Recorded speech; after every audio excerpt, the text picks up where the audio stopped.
Good evening again, folks. We want to say thank you very much, and thank you for joining us this evening. Another beautiful Sunday evening. We want to say a pleasant welcome to another edition of my Lutheran Connections podcast. Today with us, we are going through part two of our three-part series. Uh, we have with us the Reverend and a senior pastor. I must make that clarification. The senior Reverend Thomas Z. Paye, former director of the LTI, and also former pastor. I mean, he's former at so many places, but we are discussing Former LTI youth today. director. The former director of the LTI, because we try to call all of his portfolios today. I mean, we're going to take a lot of time, just discussing that. But Reverend Paye, again, we want to say welcome. Today, again, we have our friend and our brother, Josiah Jokai, one of our co-hosts here, and a lead on our team. So, Brother Tablo from Sierra Leone will be joining us from Freetown, Sierra Leone very shortly. Brother Abel Lewilly will be joining us also from Monrovia, and also the Reverend Zexter Lila Yapas will be joining us from Ohio, Columbus, Ohio, very shortly. But not to take much time, we're gonna go strictly to our brother Josiah Joka there in Dansbury, Connecticut. He is gonna be leading. He's gonna be taking control of this vessel again as we sail through discussing LTI. Brother Joka, how are you doing today? I'm doing great, Willie, and the weather is very nice here in Danbury, Connecticut. Today we are 87 today, surprisingly. And the week is going to be beautiful. I'm sorry, I'm told that your area, you got to start wearing your sweater and Oh no, stuff. I'm in short sleep. But that person, you got to go back to that person for your money. They took your money for nothing. Yeah. Right, right. But it's really good. It's really good to have you on, Willie. We are Yes, sir. always pleased to have you on. Your expertise got Yes, us sir. moving, the technology and everything. Thank you so much for the efforts. Today I am so honored, very happy again to have a father figure on the show, Pastor Paye. For me, he's now the pastor of the LCL. Enjoy his mentorship when Yeah. he was at St. Peter's. In fact, it was the time I had the opportunity to serve on the parish council as secretary of the parish council, and we did a lot together. I was also honored, Pastor Paye. I always mention that as young as I was, Pastor Paye appointed me as the chair of the Golden Jubilee celebration of the St. Peter's Lutheran Church, and it was during Pastor Paye's term that we installed the standing units in St. Peter's under my chairmanship, for the Golden Jubilee.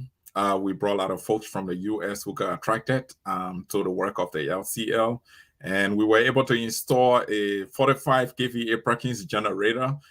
We had huge projects undertaken and executed. I always remember Pastor Paye for that great leadership in the church. Pastor Paye, it's good to have you here. Like my colleague Willie said, if we start to talk about your portfolios here on the show, then we will just use the entire show to do that, because you being in the church, you've gone through the ranks and file of the LCL. And so when we see you most of the time, we just call some of the names. And you have so many of them. You have Zina, you have Tom, you have Thomas, you have Paye. Yeah. Yeah. And the good thing is that we feel very free, because of your flexibility to just call you the way it pleases us to do. So it's really nice having you here Absolutely. today. Yes, sir. But Thank you. let's Thank see you the so pastor. much. We're going to be talking to you in a different capacity. We're going to be talking to you as former director of the Lutheran Training Institute. The discussion we're having today is part two, like Willie said, of the three-part series on LTI.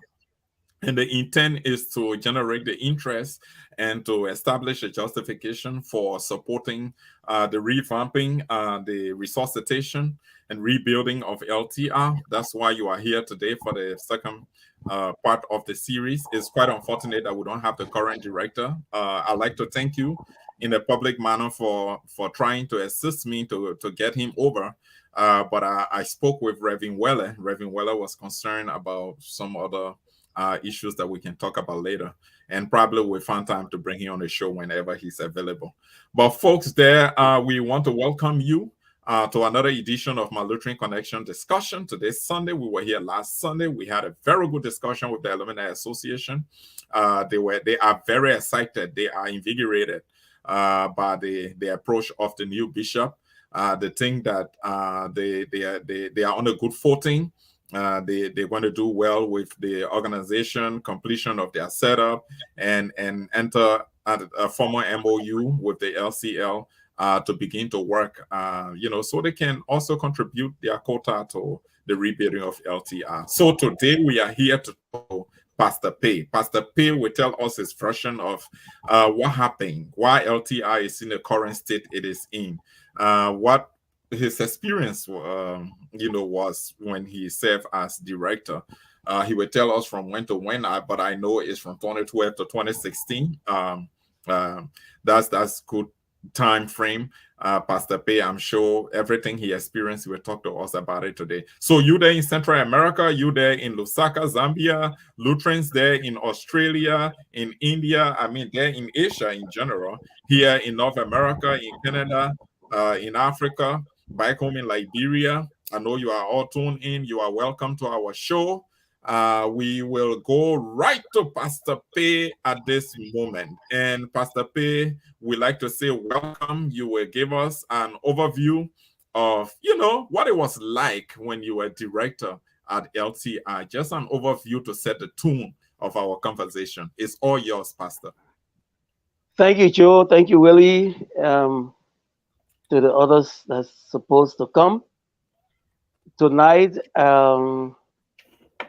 I feel so good tonight that I am on the Lutheran Connection tonight because the issue of LTI is something that I like to discuss because it borders on my integrity as a former director.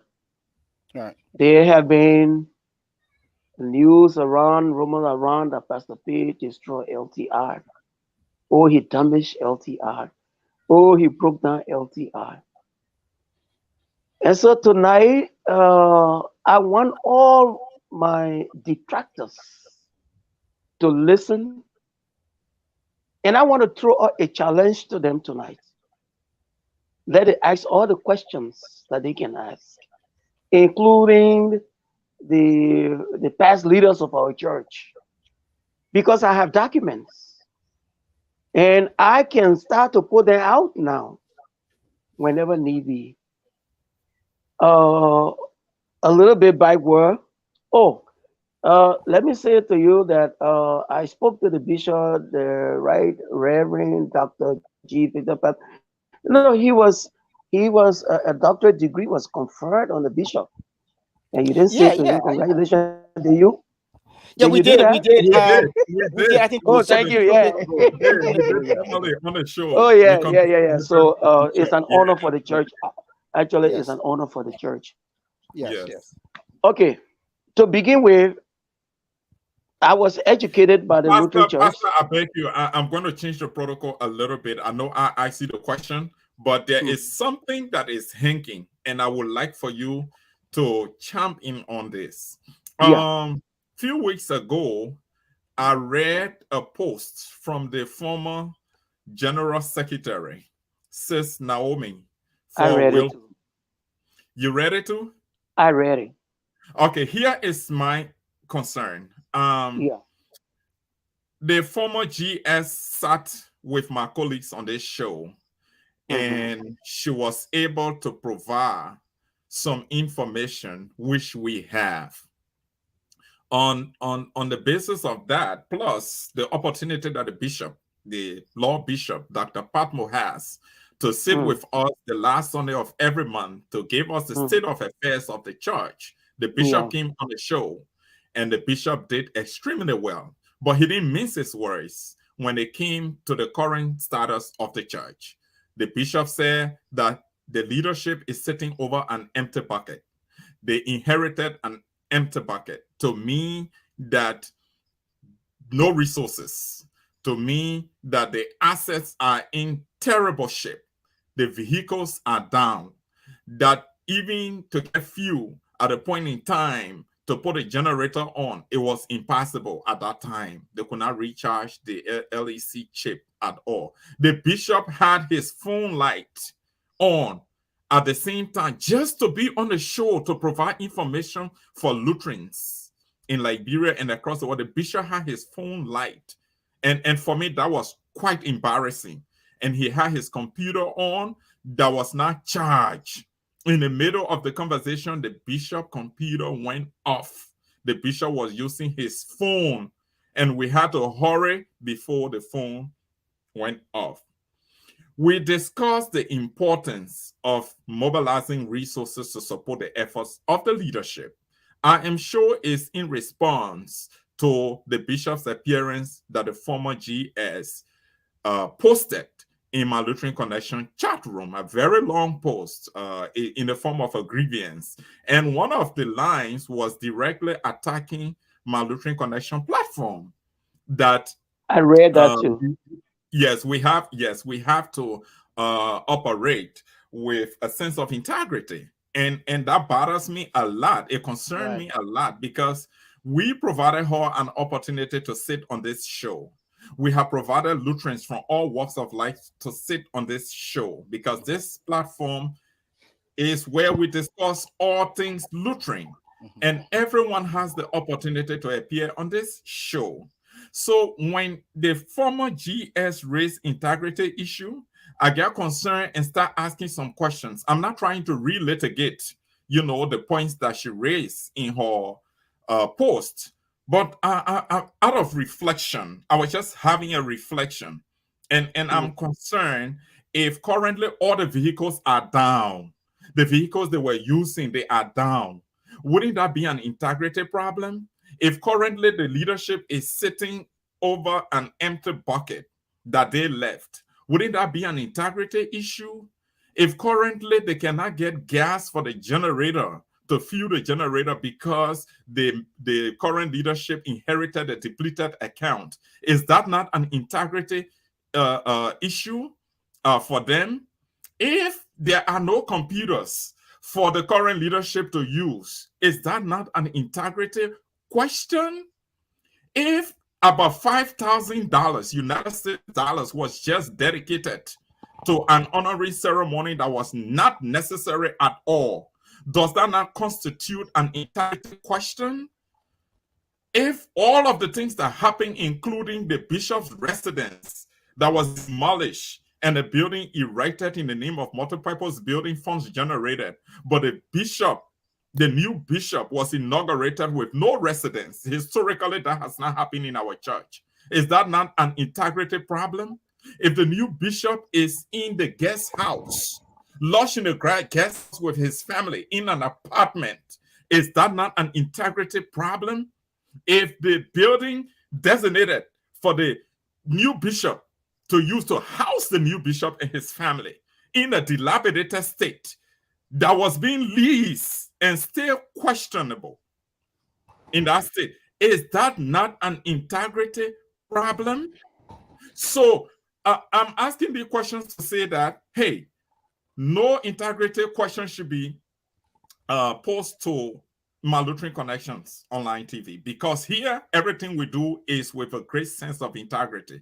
The men for now on this show, we are all volunteering our services to the Lutheran Church to make information available and accessible, which is very important in this current digital age, to Lutherans across the world, to be abreast of the happenings in the Lutheran Church. So I just wanted to use this opportunity to formally respond to the former GS's statement, her post. We're not just allowing Sleeping Dog to lie, but it needed complete response, and that's why I thought to do it in this manner. So I want to ask you, Pastor Paye, you ready before we can start talking about LTI? What is your own impression about posts from the former Secretary General? When we talk about integrity, we're talking about honesty, we're talking about truthfulness, honor, veracity, and you can go on the reliability, uprightness, you can go on. And the opposite of that is dishonesty. So the GS was saying that what the bishop is dishonest in what the bishop said. I said no, because I was a part of the transition. Before even this whole idea of the bishop resident came about, 2 years back, the bishop was on the executive council. He questioned the issue, you know, of this bishop resident, the one that would turn into a recreation center. He said, you are not going to be the bishop next time. You will not always be the bishop. So when the next bishop comes, where is he going to lodge? The answer, as I'm told, was that the church was going to get a new resident for the bishop. As far as Patmos was concerned, he held the bishop to his word, and we all knew by this time we would have had one ready. I was shocked, and let the word go forth.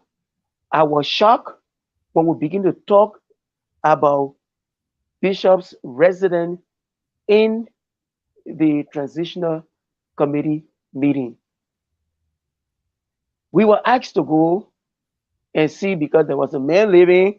When the man leave, when he leaves, bishop can occupy. So in our mind, saying that was a white man living, because people think that when white man living a place, when they leave, it was okay. We went there, we saw the outside of the house. We said it was a fine yard. I said it was a fine place. We had not gone inside to see the interior part. We only saw the exterior. You understand what that means? The time we got to see the exterior, the interior part of that house was when the man left.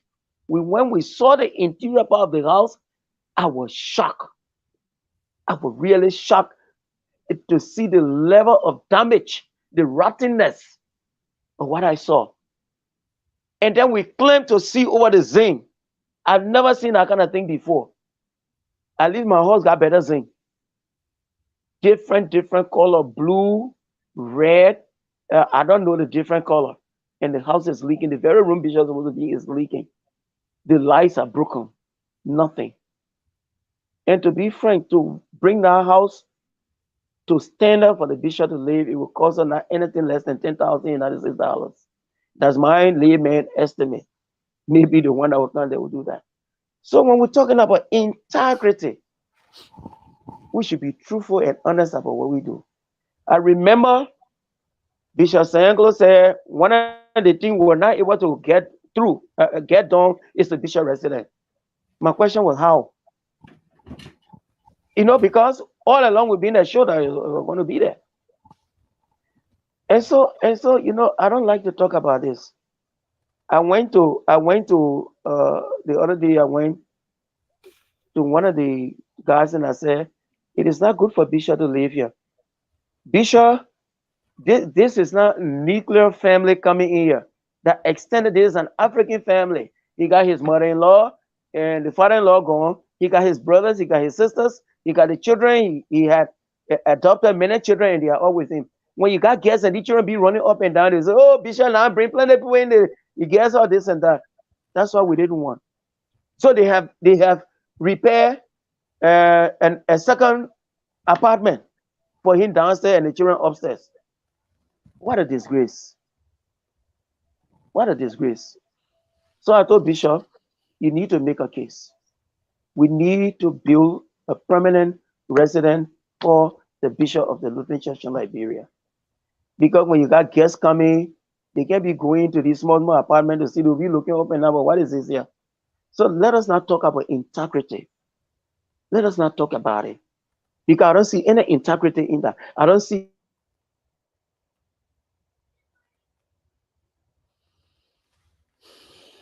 Wow.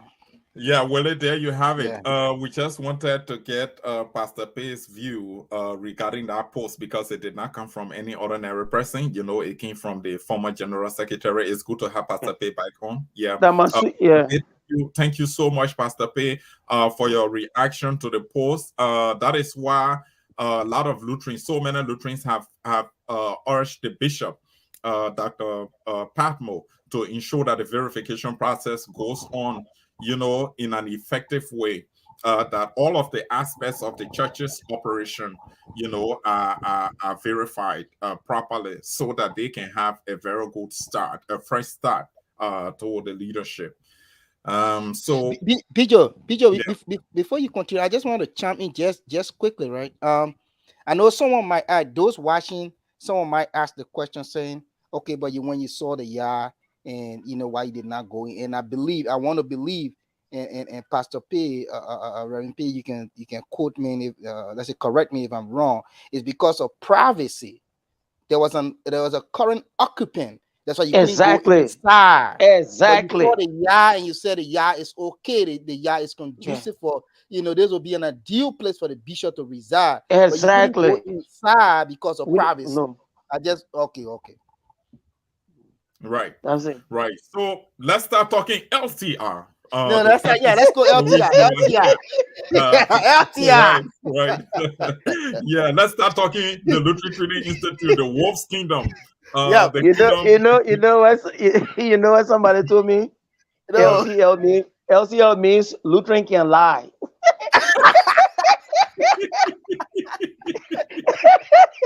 No, that's And I not said, true. That's no, not true. I said it's not That's true. just a hard joke.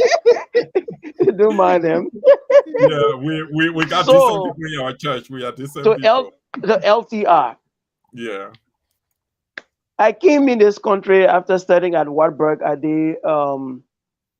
got my master's in MATV, Master of Arts in Theology, Development, and Evangelism. Uh, BBC has it, Boyman has it. I think we are only three that were trained to come back into this country, into our church, and to help train leaders of the church and train pastors in the area of evangelism and development. I happen to have been one of those who benefited. So after running around all the parishes, it made me happy when I was appointed. But my appointment, and it was a war for Bishop Sayankolo. People told him Pastor Paye is not an honest person. And some were pastors that are trained. Pastor Paye, he can eat money. I don't know whether I ever emptied their father bank account before, but today they should be able to point out how much money I've eaten from them. I work in Banga. The resort in Banga is the personage that is there today. I work in Totota. The resort in Totota is the octagon that you see, that very big, beautiful church. I work in Kakata. The result is the school that I got there. I laid the foundation of that school. I work at the St. Peter Lutheran Church. The result is that building that you see that went up now that they want to just put down because of some technical reason. I have worked in Zolowo. Zolowo today got a land, they got a foundation because when I was there, a small congregation, I was at LTI. We made all the bricks. I work in Barnesville. Right now, you go to Barnesville, it's not what it used to be. They can attest it. And so a Pastor Paye can eat money now. Pastor Paye is a money eater. And I always told them, yes, I can eat money, but my money I can eat. I know my money from the other people's money. You understand? But it's unfortunate those who are corrupt like to point to other people who are not corrupt. The house I in, that mud bricks. I was in the state when I was washing clothes in the morning, and my wife was building it. You understand? The duplex I got, I have taken 5 years. I haven't even completed yet. But some people, they are in position, they just take 1 year, they finish building. In the Lutheran church, they finish building big houses.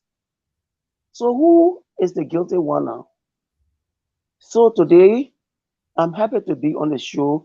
Two things I came here for. One, to give a way forward from my perspective as a former director uh, concerning LTI, and to uh, address some of the issues that people are putting up. Fast forward. We all know that LTI came into existence around the 1900. By 1947, the high school division were added, and we are told by around 1950 there was the first graduation where Totmo began the the commencement speaker. From that time, LTI accommodated a lot of missionaries from both Africa and the United States. And they all helped to bring the LTI up to stand. The LTI was a credible institution. Every big minister in this country during the days of Totman Tobler wanted to send their children to LTI. So the 1990 war destroyed LTI. After that, after the 14 years of civil war, the Lutheran World Federation did some renovation. At the time, Esther Hammer was placed there. Esther Thomas was placed there, and she did work. She did well, and because all the electricity, the laboratory facility, the water, the dormitory were all destroyed. That lady did well in that bush alone until she brought LTI to a standard where they had the vocational training in the bush. They used to walk in the bush to to sleep and to cut the grass. Yasa is listening to us. Yasa knows the story. And after that, after she really struggled with the administration of Bishop Harris, she finally decided that she was leaving. Fast forward, Smith came in. Smith came in. And Smith did well. But let me tell you, I was in a state when Bishop Harris called me and said, if you are through with your study, come, I want to send you to LTI. I was to Brussels when I called my wife said, don't depend on LTI because somebody else has been assigned. I said, but I'm on my way. I'm still coming. I didn't come to study for LTI. So I come back to Liberia. They appointed me director for the pension program. But I had to do accounting work. I didn't study accounting. So I realized I was sitting down there and you got about 1 point something billion in the account there. And then you got some here. People will come, oh, want to get money out of the account to do this. They call it, I will get the name for it, which was a pension fund. And then sometimes I used to argue with them. I don't know anything about accounting. I can't do this. So I remember my brother and friend, the Reverend Wiggy, told me once, but if you cannot do this job, no need to be there. I said, thank you. That's how I resigned. You understand? In fact, one time I went in my office, it was broken into, and then something like I think $400 or $600 was stolen. When I reported the case, they said it was an insider meeting, but I don't want to go to my office, so that was me who stole the money. So I had to pay it. But I resigned anyway. And then they said to me, we don't have any other job for you. That led me to Toyota as a master degree holder, and I was making like $2,500. But I decided to stay there because it was Is that rather peaceful. Liberian dollars? Liberian Liberian dollars? dollar, 2,500. But I worked Monthly? until the monthly. I worked with the people until they carried my salary to $10,000 Liberian dollars. A master degree holder. This is a participant that can eat money. Oh. I organized my wife and I worked with those displays, those women, those beta bus seller, and we put that structure down. I didn't eat the money. So when Smith worked, Smith did well. Smith set LTI vocational school on his feet. So when I took over from Smith, I didn't have any problem. All I needed to do is to sell LTI to the parishes and increase the enrollment of the vocational institution. Are you listening to me? So Smith had left. I went there. It's the Lutheran Development Service that was running the vocational school and taking care of most of the basic needs. Father Bena has died, but peace be upon his ashes. They did well to keep LTI up the way we see it. So at LTI, we had the agriculture department, we had the auto mechanic, we had the carpentry, we had the cosmetology. I added the cosmetology. We had the electricity, the masonry, the plumbing, and the tailoring.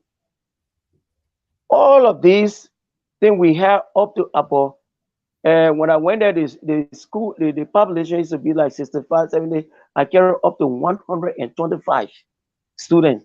recruiting from Nimba County, 107, recruiting from Nimba County, Bapolo, everywhere I was there. I carry LTI to the congregation. Because I carry LTI to the congregation, Kolila sent a lot of students. Abel put in about 30 students. So Who LTI was Abel? boom. Abel Iwali, about 30 students, peace, they came for peace, put in 30 students, and these students, he was supporting them, paying their school fees, ensuring that they get. Sunday, when we used to run out of food, I would go to Abel. That way, you got to work outside of the box.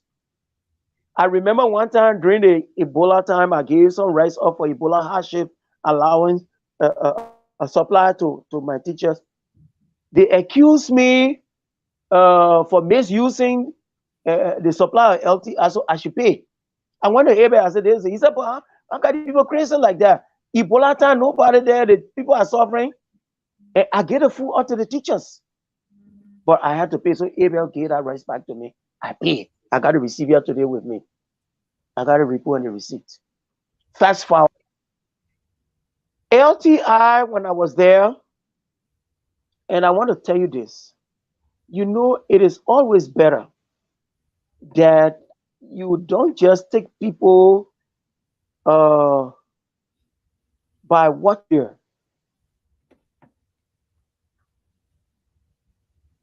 The where I had up to, I'm telling you, 2014 now, I had 1 cow. The mortality, we had 1 die, so the remaining were 30. Sheep, I had 19. Goats went up to 11.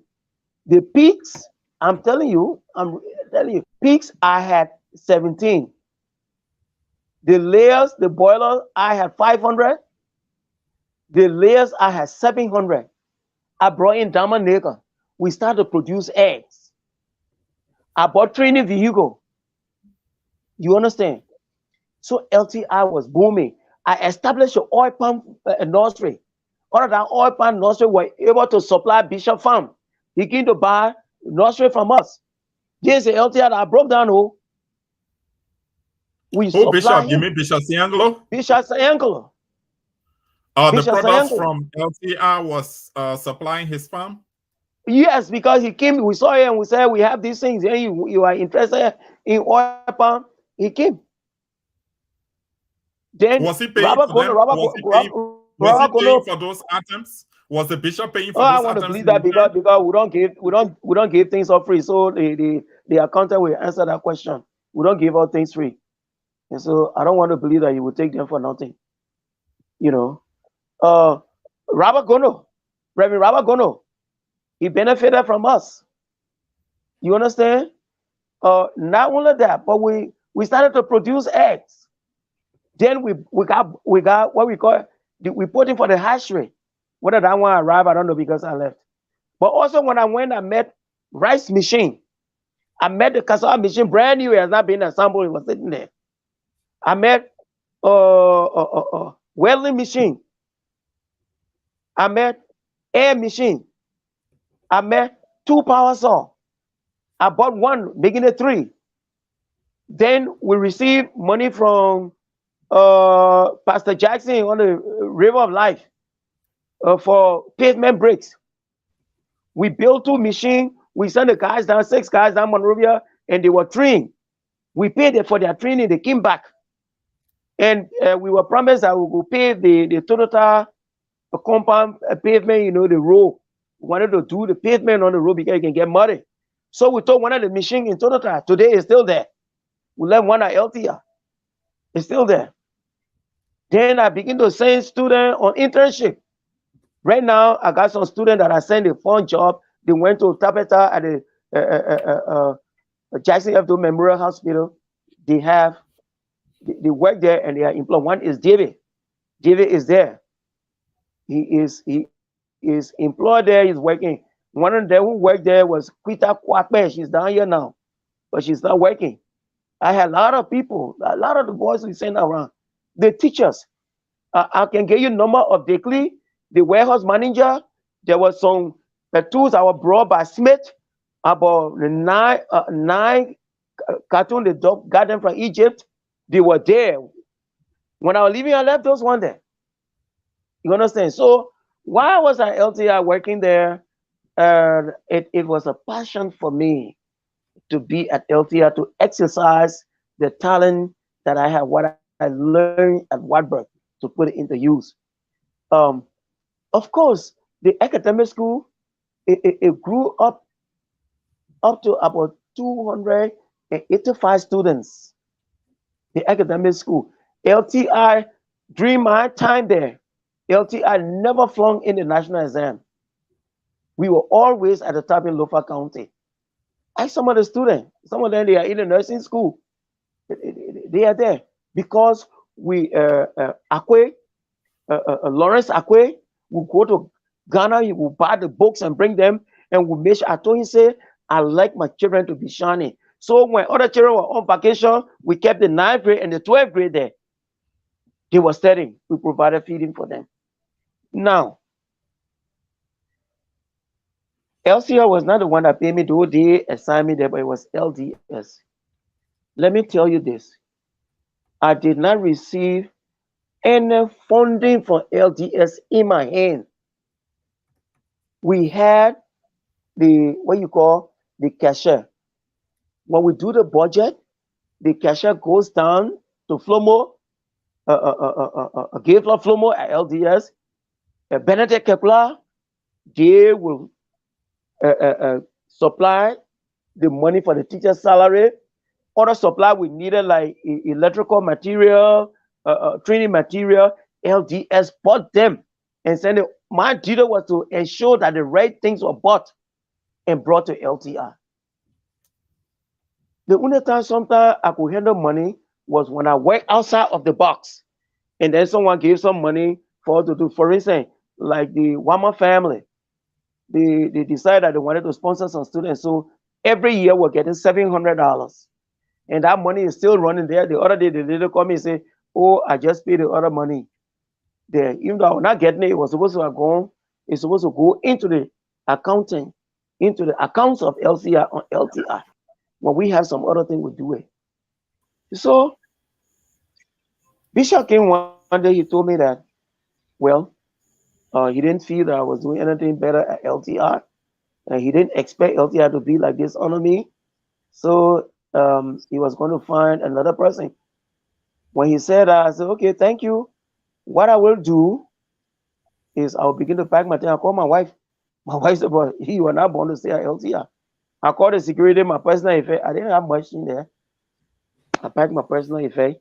The only thing I didn't report on the camera was the vehicle because it broke down. And I told them where it was parked, right to windshield. And I left.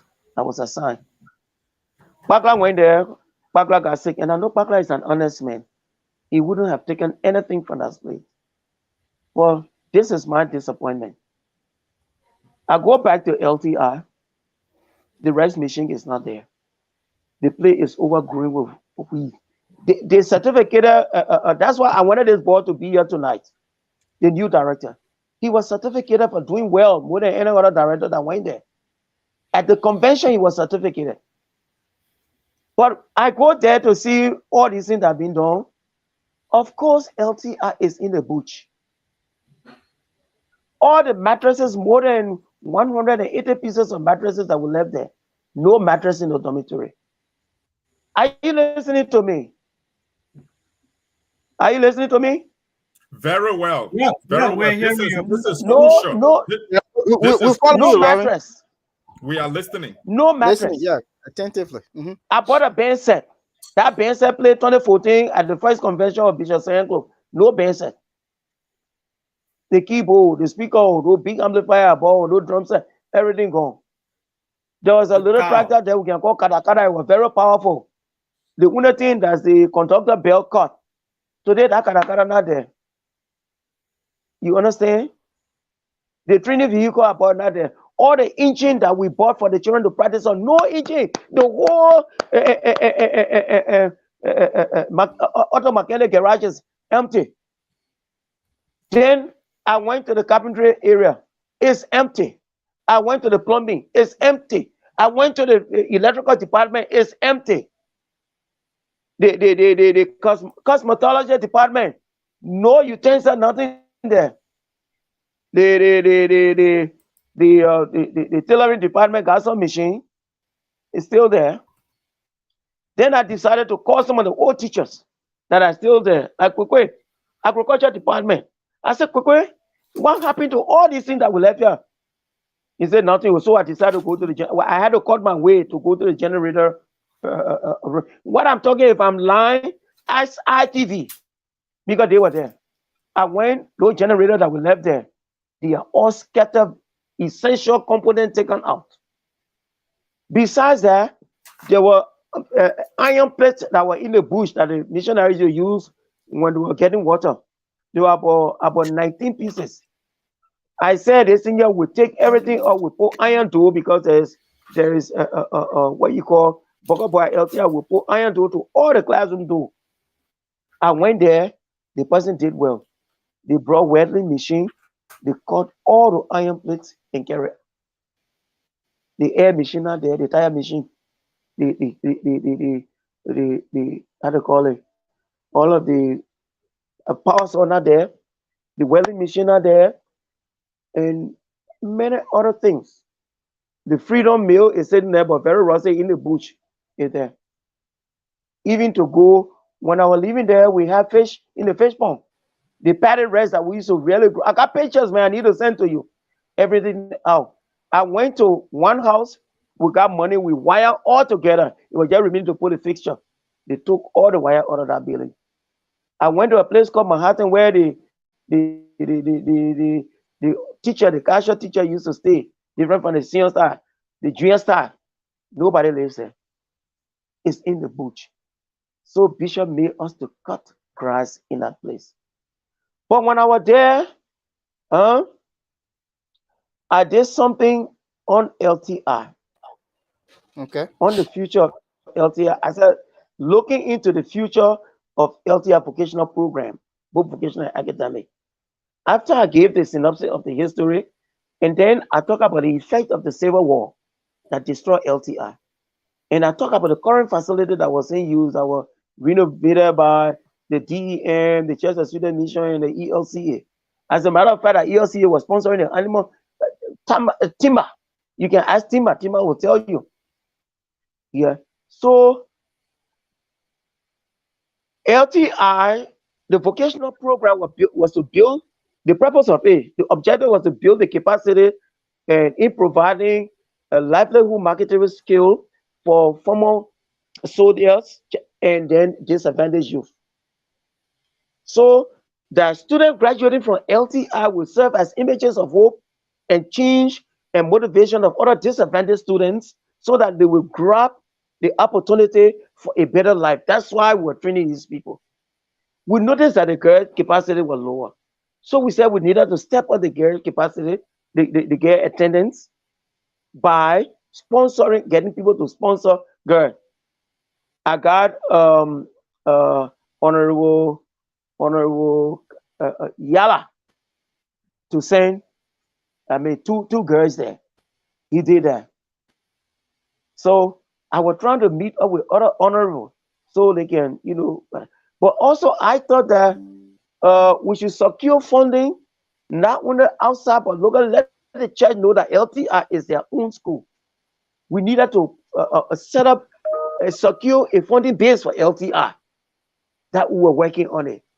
And I talk about creating the gender balance and with the level of financial uh, and material incentive, especially for the girl, we needed to also improve that. We needed to improve the transportation system. We only have one pickup. If the director is out with the pickup when there is an emergency, there was not anything. I also talk about making the dormitory and the residential area habitable. We needed to renovate them. ELC were helping us to cover those buildings to stop them from what you call wearing out or corrosion or erosion. They covered some of them. We started with one building in order to bring it up to a standard. The students started working on it. One time we made a student to even work on the school building. I got the pictures. Okay. Then another thing we talk about the provision of pure, safe, and clean water to the institution. We call Brian. Brian did what we call the surveying. He surveyed LTI. He used his GPS and did a survey and mapping of LTI for solar light. I got a plane. I even sent it to them. So we're also seeking the donation of 35 to 60 kVA generator to provide and to provide a new feeding line for LTI to make LTI sustainably independent, to employ former missionaries who have some skills in vocational training to come and to help us. And those are the things that we're working on. So I gave both to the LCL and the Church of Sweden this concept note looking into the future of LTR. I give it to them. When I went to Sweden, I even told them the way I talked to them is that we got to send some tools. They, they got a whole box of tools to send. Whether it ever arrive, I don't know.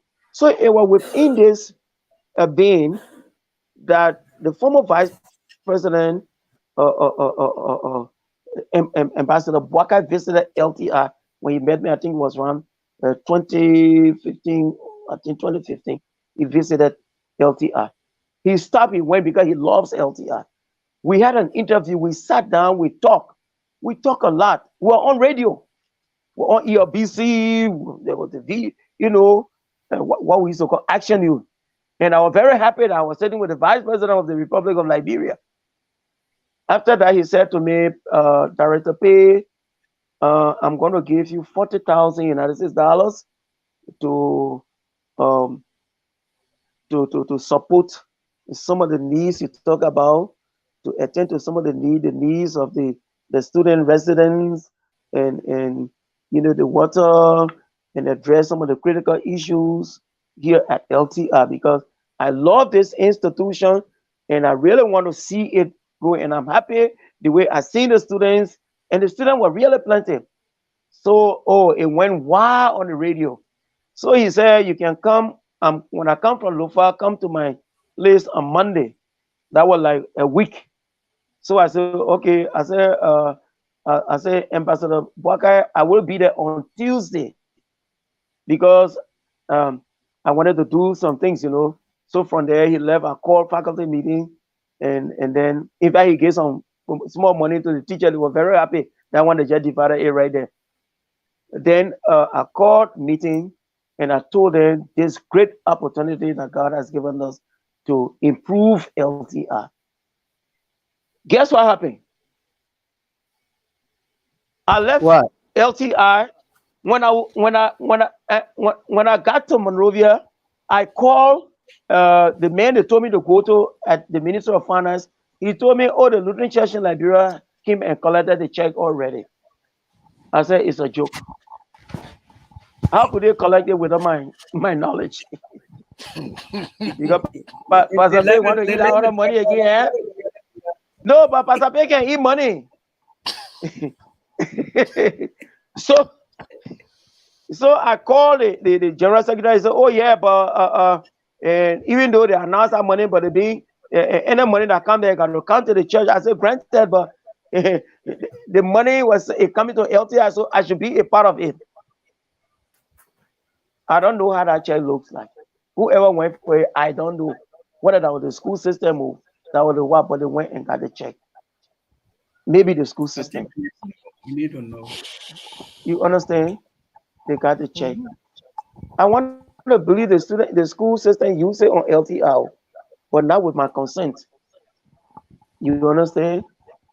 I understand they pay some how to call it benefit. Uh, what kind of benefit they can pay? Um, I will Several get to that. benefit. Several. Several pay. They pay some, and they post on this way. They post on this way. But $40,000, the severance benefit was not up to 40,000. Even if you pay severance benefit, we should have known. But I was the director. I should have known. And I said, I challenge anybody to challenge me on this. I will produce documents. You understand me? That's Pastor how it Paye, went. Pastor Well, Paye. I was taken from LTI. Yes. Um, we can give you the rest of the evening, Pastor Paye, and you wouldn't stop narrating the interesting, I wouldn't want to say bizarre, the interesting story of LTR. But here I was taking some notes. Numbers don't lie. You raise the technical vocational school enrollment from Mm-hmm. 65 to 107. Mm-hmm. That's great Yes. improvement. You Yeah. increase the enrollment in the academic program to 280 Mm-hmm. plus. Yes. Good. You also ensure that there was an effective animal husbandry program. You had the oil palm Yeah. also. You were Yeah. producing eggs because you guys had hatchery, and you had the Yeah. rest and the cassava machines. You had the welding machines. You had power saws. You had pavement Mm-hmm. machines. You had so much going on. Not only the the rice machine got made it there. The cassava machine Yes, that Esther Thomas brought there was never installed, it was still new. So where they go wonderful, now? The rice machine not there. The cassava machine not wonderful. there. Yeah, Where are they? The cow, no, no Re- cow there. Jerry, what's about Pastor. the 40 cows? I understand there are 40 No cows in the cow there. kingdom. The last cow died day before yesterday. There was one little sick cow they brought there, a little sick I, cow they brought. I was But just when going we to talk saw about the it, 40 cows, Pastor. day before yesterday, that cow died. A So small you don't sick have cow was cow there there. anymore. You don't have cow there One cow anymore there, from 40 to 0. you will see the cow dung. If cow is there, you will see it. You will step on it. Okay. And when in the pig Okay. pen, I saw some pig pen, very few. So, Pastor, I was trying to lay the premise for my round of questions, because after my round of questions, my colleagues will be coming in. I will bring Abel in, and I will bring Willie in. By the way, Abel, welcome. Pastor Yes, actually welcome. Yeah. talk about your contribution to LTI. You have up to 30 Yes. students there that you are supporting through your program. That's awesome. That's great. We just want to congratulate you in this public manner for your contribution to LTI. Thank you, With Jerry. all of these things, Pastor, you talk about, there are just some questions I'd like to ask. Yeah. I see some disconnect between the way LTI was being operated and the Mm-hmm. LCL central administration, the church, or the institutional operation of the church. So, LDS was providing support to LTI in terms of paying the teachers, correct? Vocational teachers, not the Vocation, academic teachers. vocational teachers, The right? academic teachers were paid by the Lutheran school system.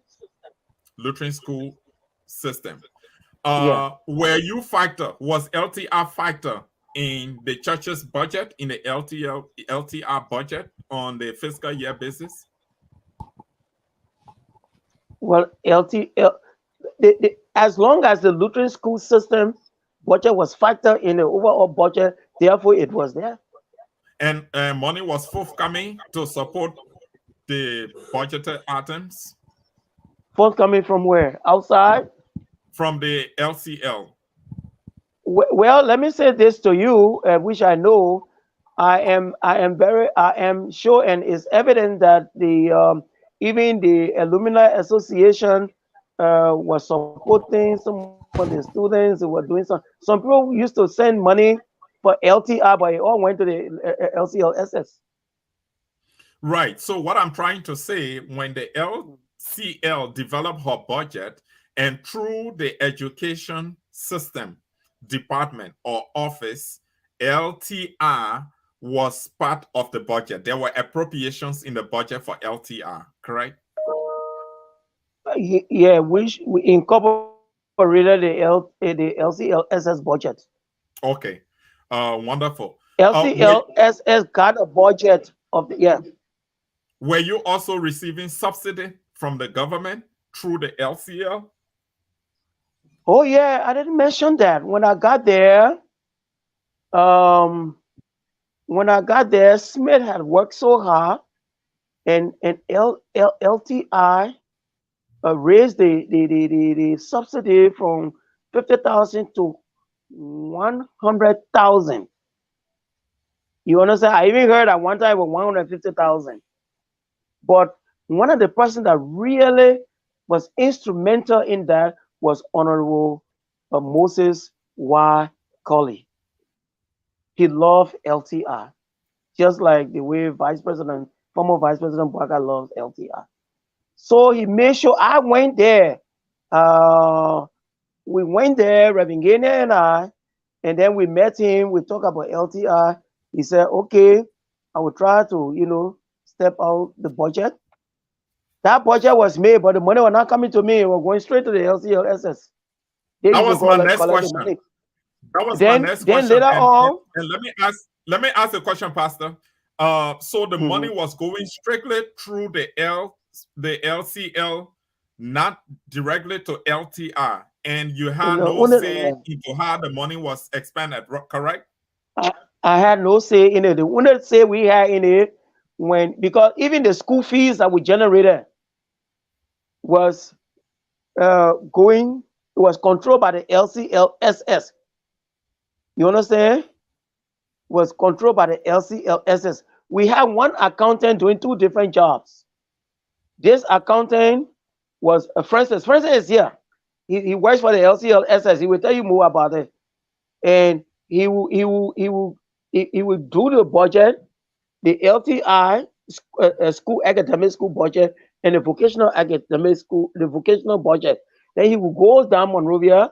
He will go to the LDS, get the salary for the school, the vocational school. Then he get a salary for the academic school. Then he comes and pay.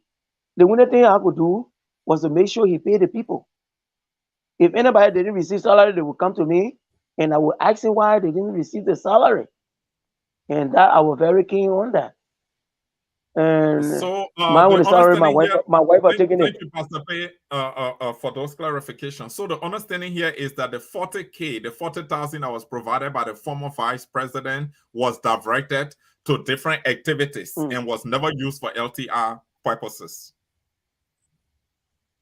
No, I cannot say that. The only way I can say that is if I see the record of how that money was used, which report I didn't get. But I want to suspect that the sovereign benefit that were paid to the academic teacher, uh, some of that money was spent on them. There, I can say that. I can Okay, so assume because so when on Bishop the Sayanglo came, they brought report to Bishop Sayanglo that they wanted their right, servant, and he promised them. right, And he didn't have right. money, so he was looking for that money to come so he can pay.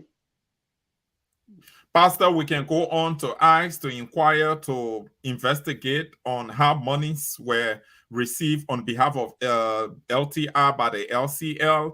I'm not sure it's going to be meaningful now because there's going to be a verification process, and I'm sure LTR will be under the spotlight in a serious way. But let me I find out look from you. forward.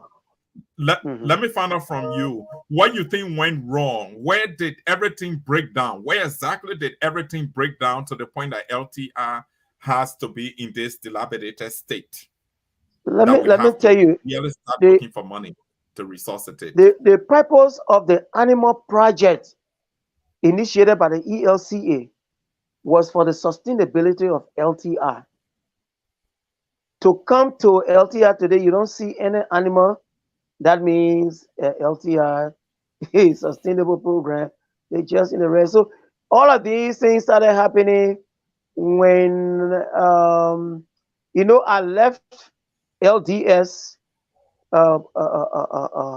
still sponsoring the vocational program.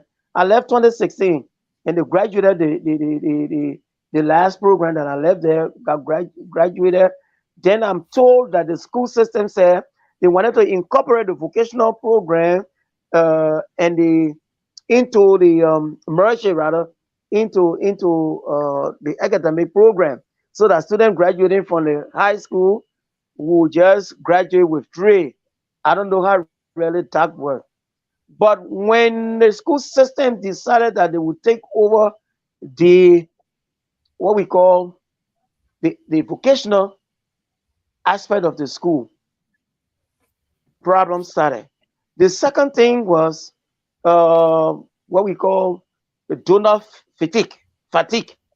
We were seeing it coming, and that's why we decided that look, we get. Even when I was there, I planted 10 acres of soybeans. They were harvested it when I was being transferred because I saw it coming, and we said we would do other things. Abel is listening. I was behind Abel. I said, Abel, you can join me and show that LTI will survive and go a long way. And that's why he had told us that Abel was very, very ready to ensure that he put a lot into LTI. But I think there was some politics work out somewhere. Right. So, Pastor Paye, I'll be going to my colleague Willie. He has a follow-up question. But before that, I was asking about the point in time that we can refer to as the breakdown period. Was, for example, when the school system took over. Let me tell you this. I noticed LTI started to break down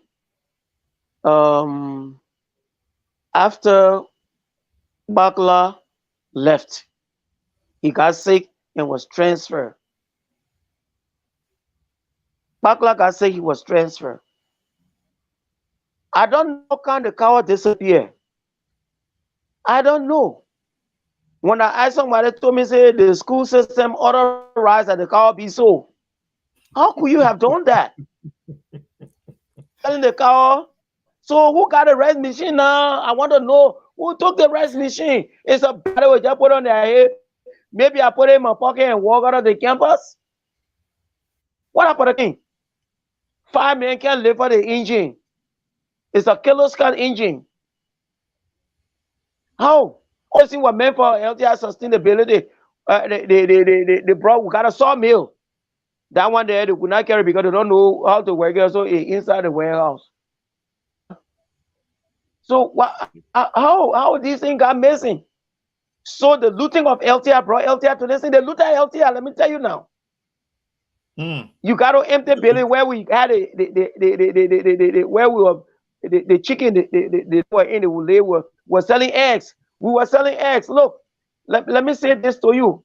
I want to point out something to you. Quick. I want to get here. Okay, great. Hey, let me point out. Wow, Jesus, you can't believe this kind of thing that going on. You know, and we saw egg. We saw egg and we made a lot of money. There was a time we saw egg, we got 2,800 USD. And where did it go? That was reported directly to LDS cover in LTI budget because they control the vocational budget. And so LTI broke down. In your own words, you say LTI was looted. So where was the it was looted? Where was the national leadership in all of this? How LTI, all these things. That's why the verification committee should go and ask, where is the training car? Where the auto mechanic equipment that were here, and what's the rest machine? Where the cassava machine? What a katakata, what a tire machine, what a power saw. All of these things we should be asking. They should be asking who took them from there. I met a training car sitting down in Salaye. What happened to the cow? What happened to the sheep? What happened to the goat? What happened to the chicken that we left there?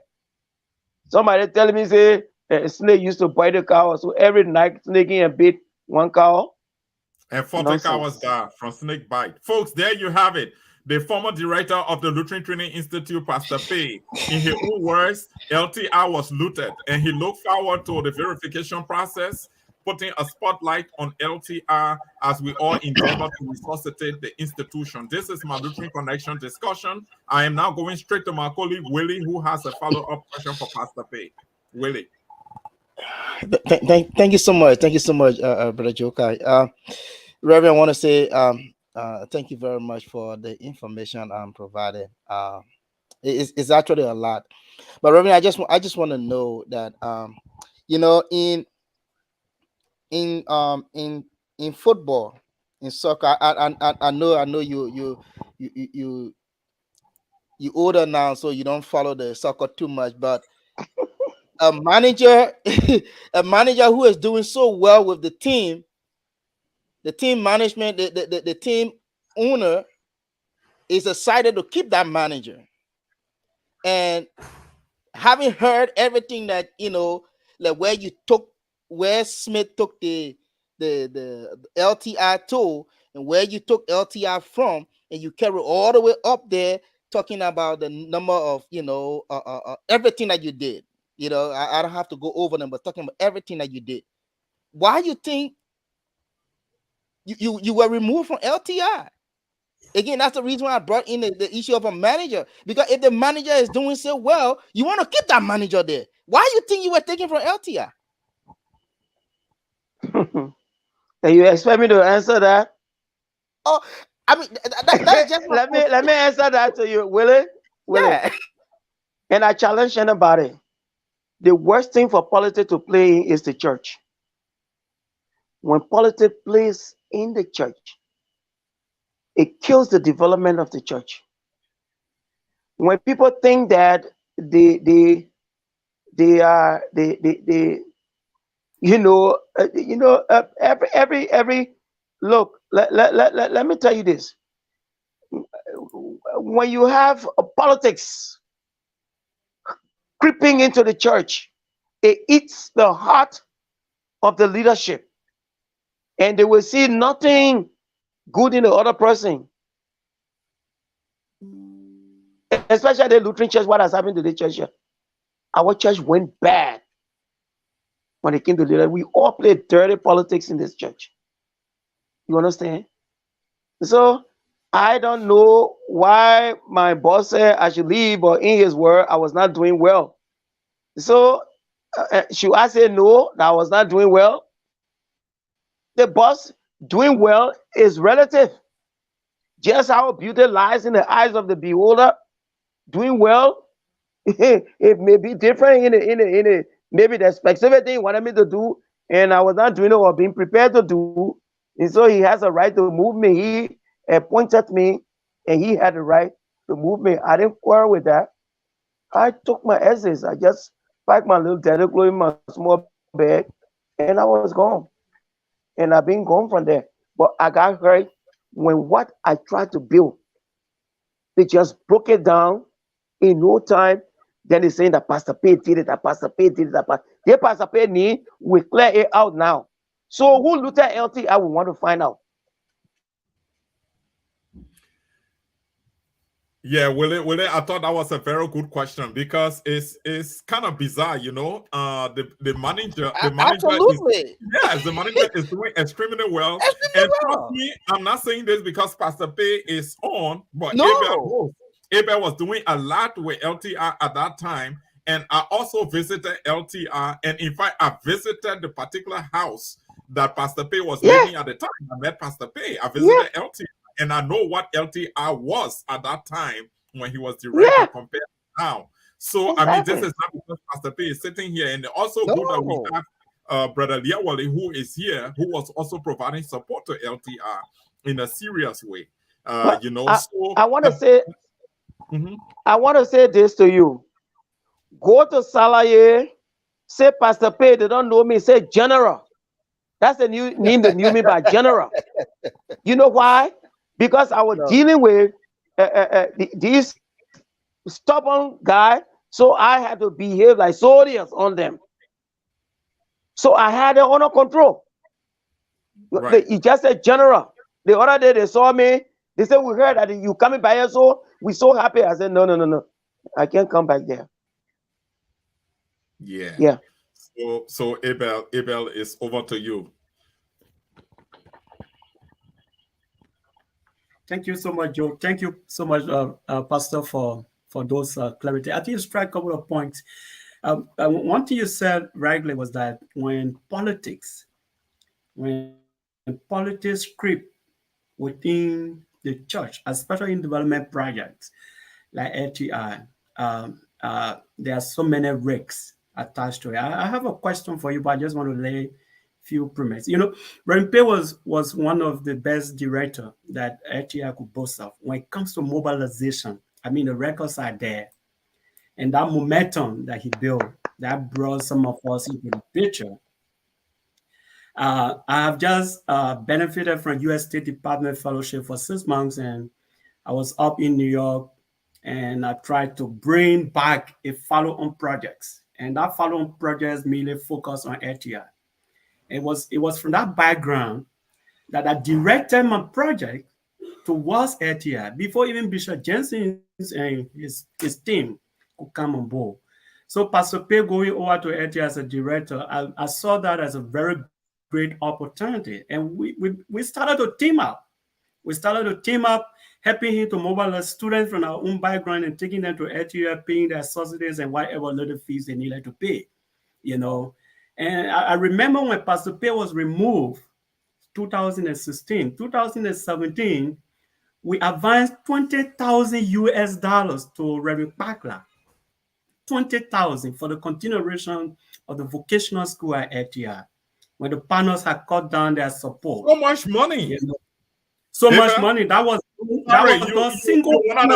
You one of the hosts, but in your capacity as a donor to LTI, at some point we were just single-handedly. I'm telling you,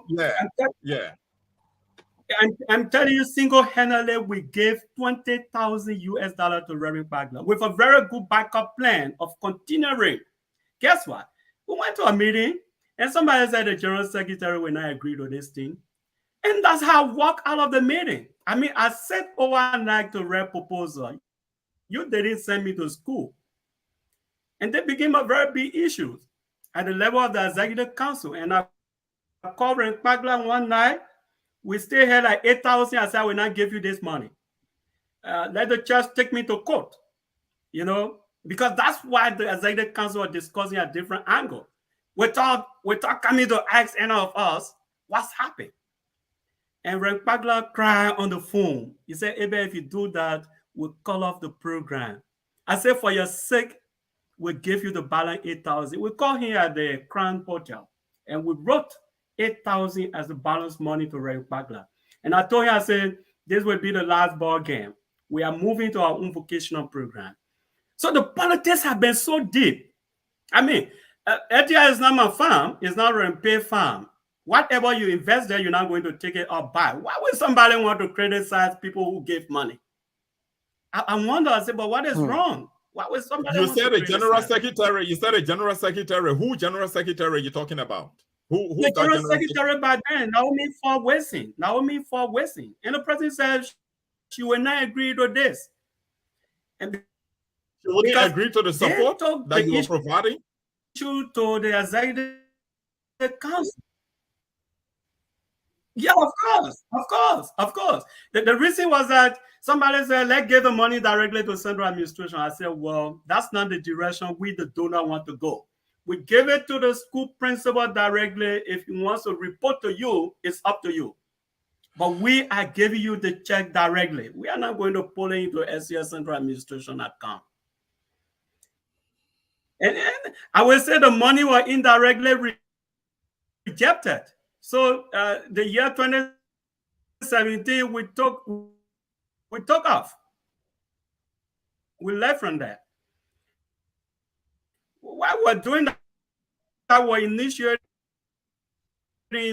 with other donors to see how the program and the vocational program will continue, because initiative doing, because the vocational program of even re-upping the institution will left different. Now, I want to ask Pastor this question. have gone on, which may not act. My question on that would be, what are the best strategies you power into the future? The training institute a vibrant institute.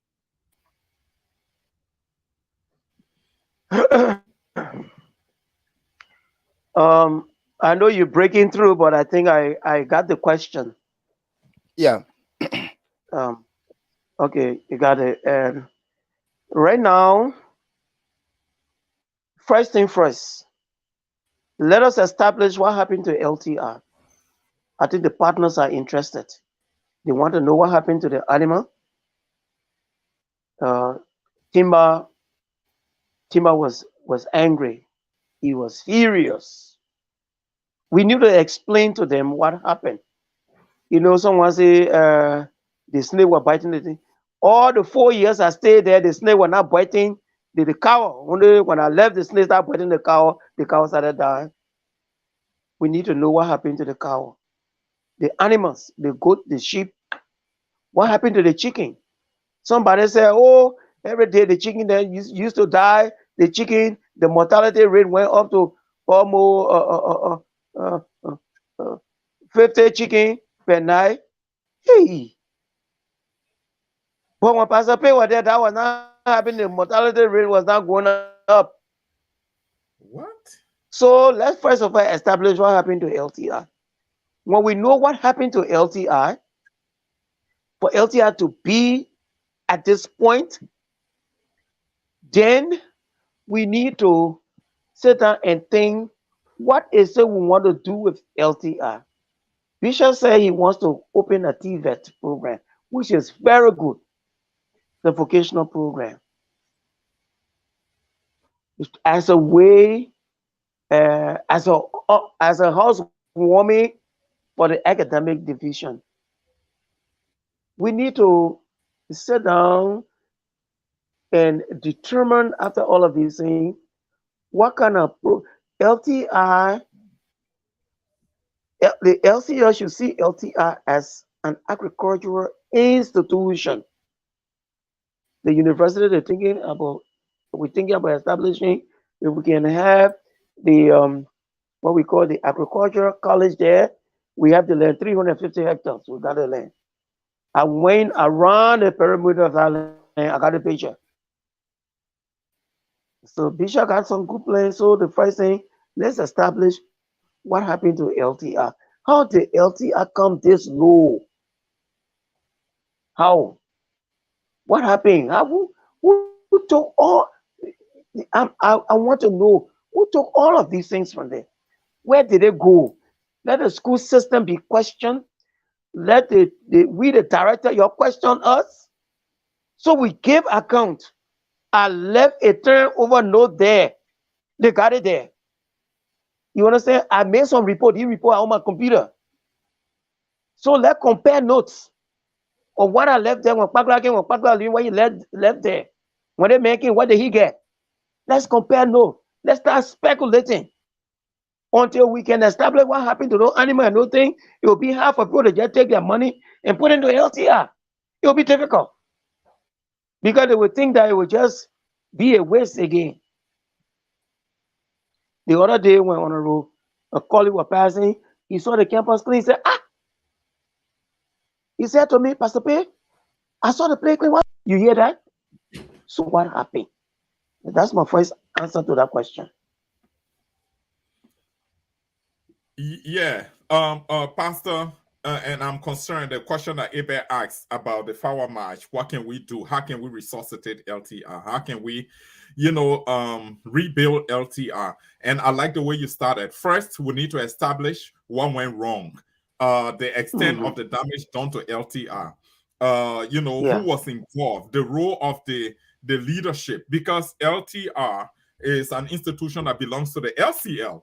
And the LCL has that oversight responsibility for the institution to come to this point on its knees at the lowest point ever in its history. I mean, we need to establish what went wrong, absolutely, exactly, with with LTI. But here's my question. Um, too many complications.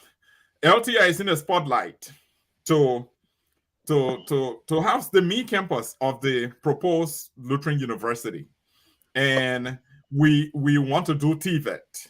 At the same time, we want to run the regular secondary academic program, LTI. Too many things at the same time.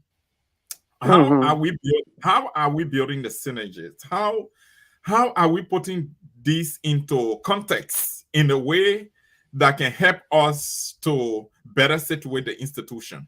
What really do we want to do? Too many priorities at the same time will not be the right way to go. What actually do we have in the pipeline? What do we want to do with You know, when you have vision, the vision will be scattered. Hmm? There'll be a lot of branches.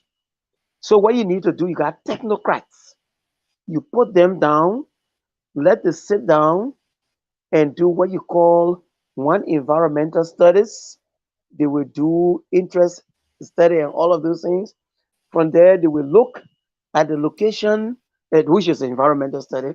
Then they will do what you call needs study, which is then they will prioritize based on all of the information we're getting. We want to make it TVEP, we want to make vocational, we want to do a university, agriculture university. What is it that's going to be best for LTI? That will be done through feasibility studies. When you do the feasibility studies, you bring all your data together, you analyze the data, all your interview, you make an analysis of it. Then when you do the analysis is going to tell you what's supposed to be done at LTI. Take for instance, I introduced the cosmetology and it went wow. It's because I made studies. Because all of the women are not used to being the auto mechanic, the carpentry, they didn't want to go there. They like beauty. So after studying, I knew if I brought beauty in the vocational what we call courses, a lot of people will come. And so when we brought cosmetology, the place got packed with these girls who wanted to do hair, and they learned a lot. But we had to close it because LDS did not have money for that, and they were, so we had to close it down. So let it do the study, the feasibility studies. Let do all the suggestions. Let put all together. When we go, we take the light term from the unlight term. We see how we can make some negotiation, and we have a way forward. But right now, the dreams are many, the visions are many. And so we have not settled down on anything. If you ask me what to do with LTI, I would tell you, say, bring the agricultural college there. I would say that to you. But does LTI want agricultural college? Only feasibility study will do that. How many students are willing to come from Lutheran institution to go to LTI to study agriculture? Where will we get the support from? These things we need to make these studies. So let's keep proposing, and turning in our minds. Absolutely. Let's keep planning. Let's keep proposing. That's very good. And I know that the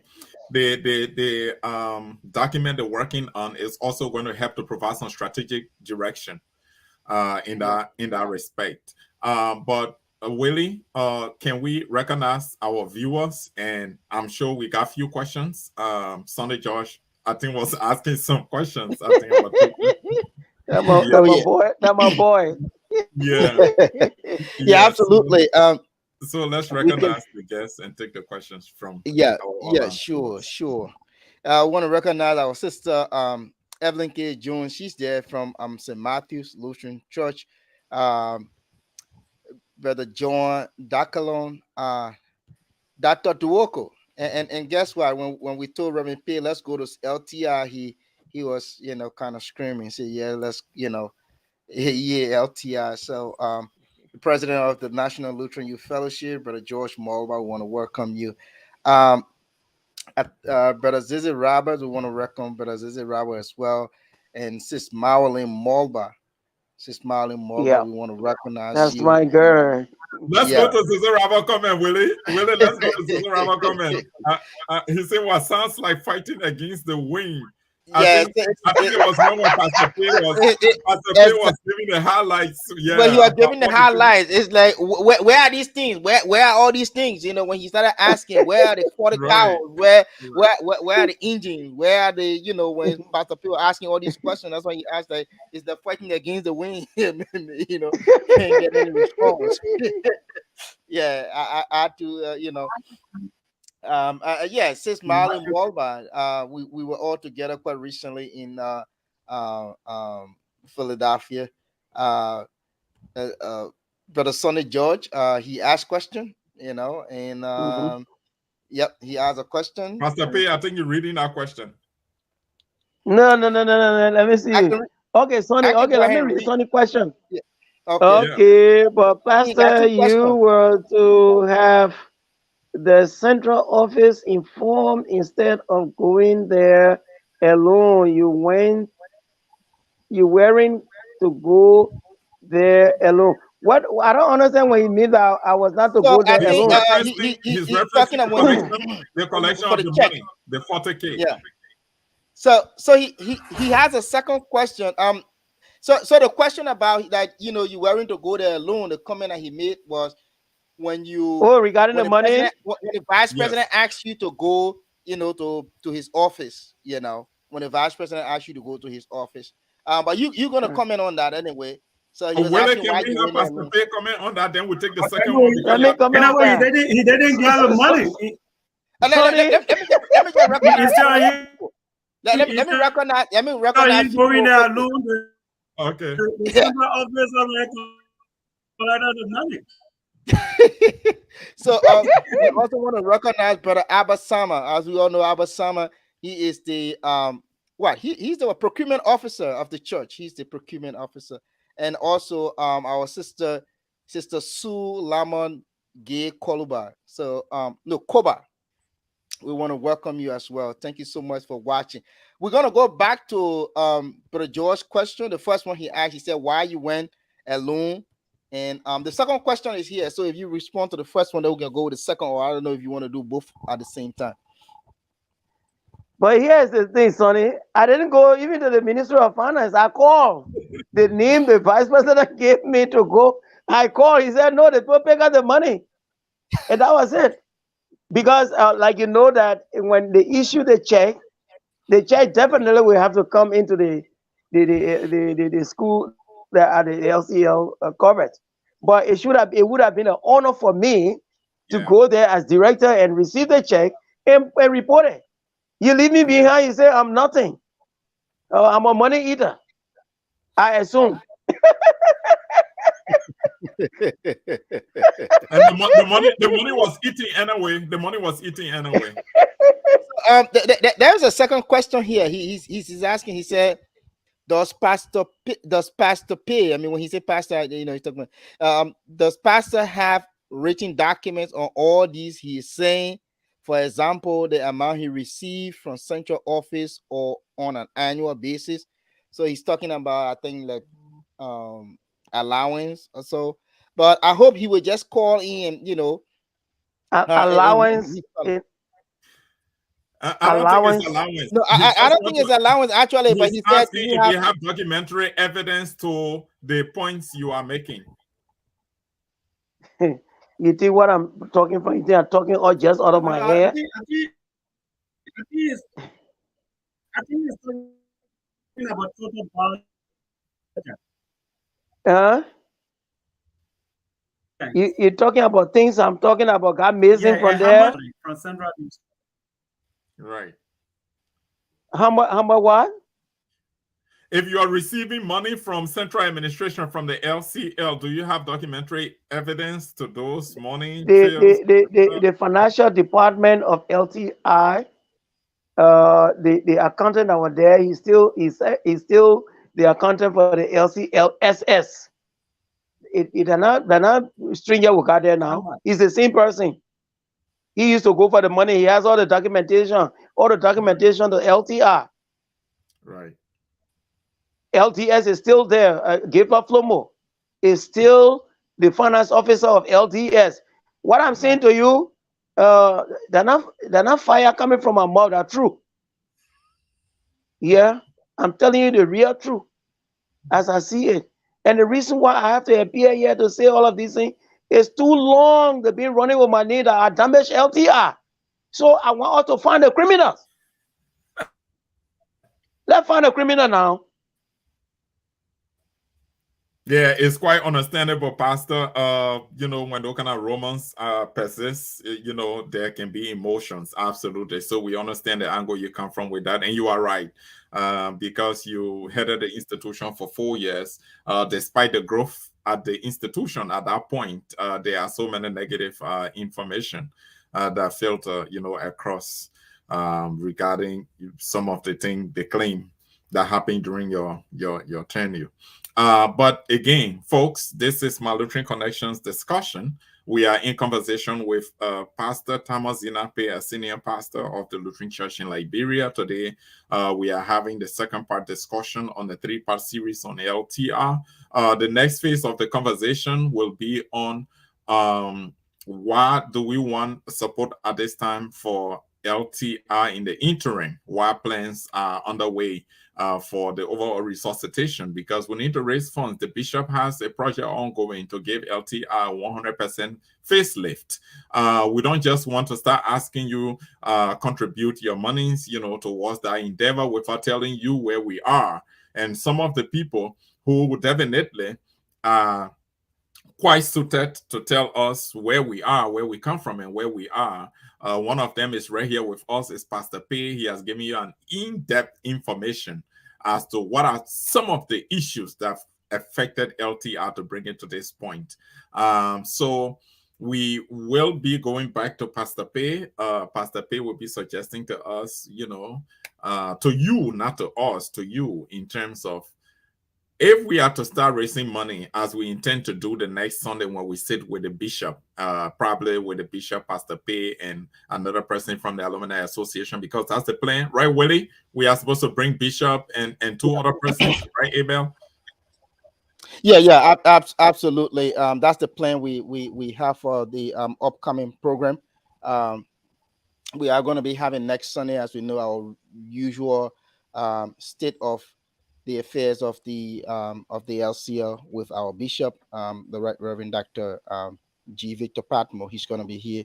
So we are also going to be having another one of our previous guests from the Lutheran Training Institute Alumni Association, and we are also going to be having. If the time gave us, or he's still available, and we know that when we call on him, he's going to appear. We're going to be having our Reverend P. He's going to be here. He's going to be here with us again. So we are going to be discussing the fundraiser. So we're going to be having a full house next A full Sunday. house. Yes, full next house. Sunday, full house. Yes. So you heard from the Alumni Association to go on Sunday, their perspective. Yep. You are hearing from Pastor Paye today. Unfortunately, we don't have the LTR Alumni Association in the Americas. We extended formal invitation to them. Our colleague extended the invitation on our behalf, Willie. They just responded at the 11th hour that they were unable to attend to this show, to participate on today's show. That's why Pastor Paye is here alone. But we are very happy to have Pastor Paye. So much information being provided today. And I think many of the viewers are so pleased that they are hearing some of the things for the first time, including myself. Some of the things I'm hearing for the very first time. So we go back to Pastor Paye. Abel is going to you now. Abel, you can take it from here for another round of questioning. Okay, before Abel comes in, Abel, before you come in, can I say something? I mean, because I want you to comment on the Abel. Go ahead. You are the only Reverend here, so we'll have to agree. Abel is now benefiting from LTI, one of the well-trained lady during my administration. When I went there, we met Alice Howard, who was a graduate of LTI Vocational School, who does the school. There was a scholarship there from ARI, the Asian Rural Institute in Japan, where they were looking for a female to go to. And the gentleman kept fighting back to back about the scholarship until I got there. And then I looked at the record and I saw this girl did well. So I sent Mr. Howard to go and bring the daughter. And we decided to send her. And we sent Alice. Alice was trained in portrait and vegetable production from the classroom to the field. Today, we are not using Alice. Alice is now working for Camp for Peace. Go to Salary and see what that girl has done. You understand me? Under my administration, I told them we train this girl. We sent her to Japan. She came You mean back. she's now working for Abel's organization? Abel, because they said they never had. Yeah, because after I left, they said they never had money to maintain her. You know, so she never had. But the girl is trained, so she got a job with Camp for Peace. Right. I think we should be glad that her knowledge has been put, her knowledge and skills being put to use right in Salaya district, and the district is benefiting. Who knows? That might be extended to LTI in the very near future. Abel, the city should comment on that. Probably you can comment. If Abel will allow her go.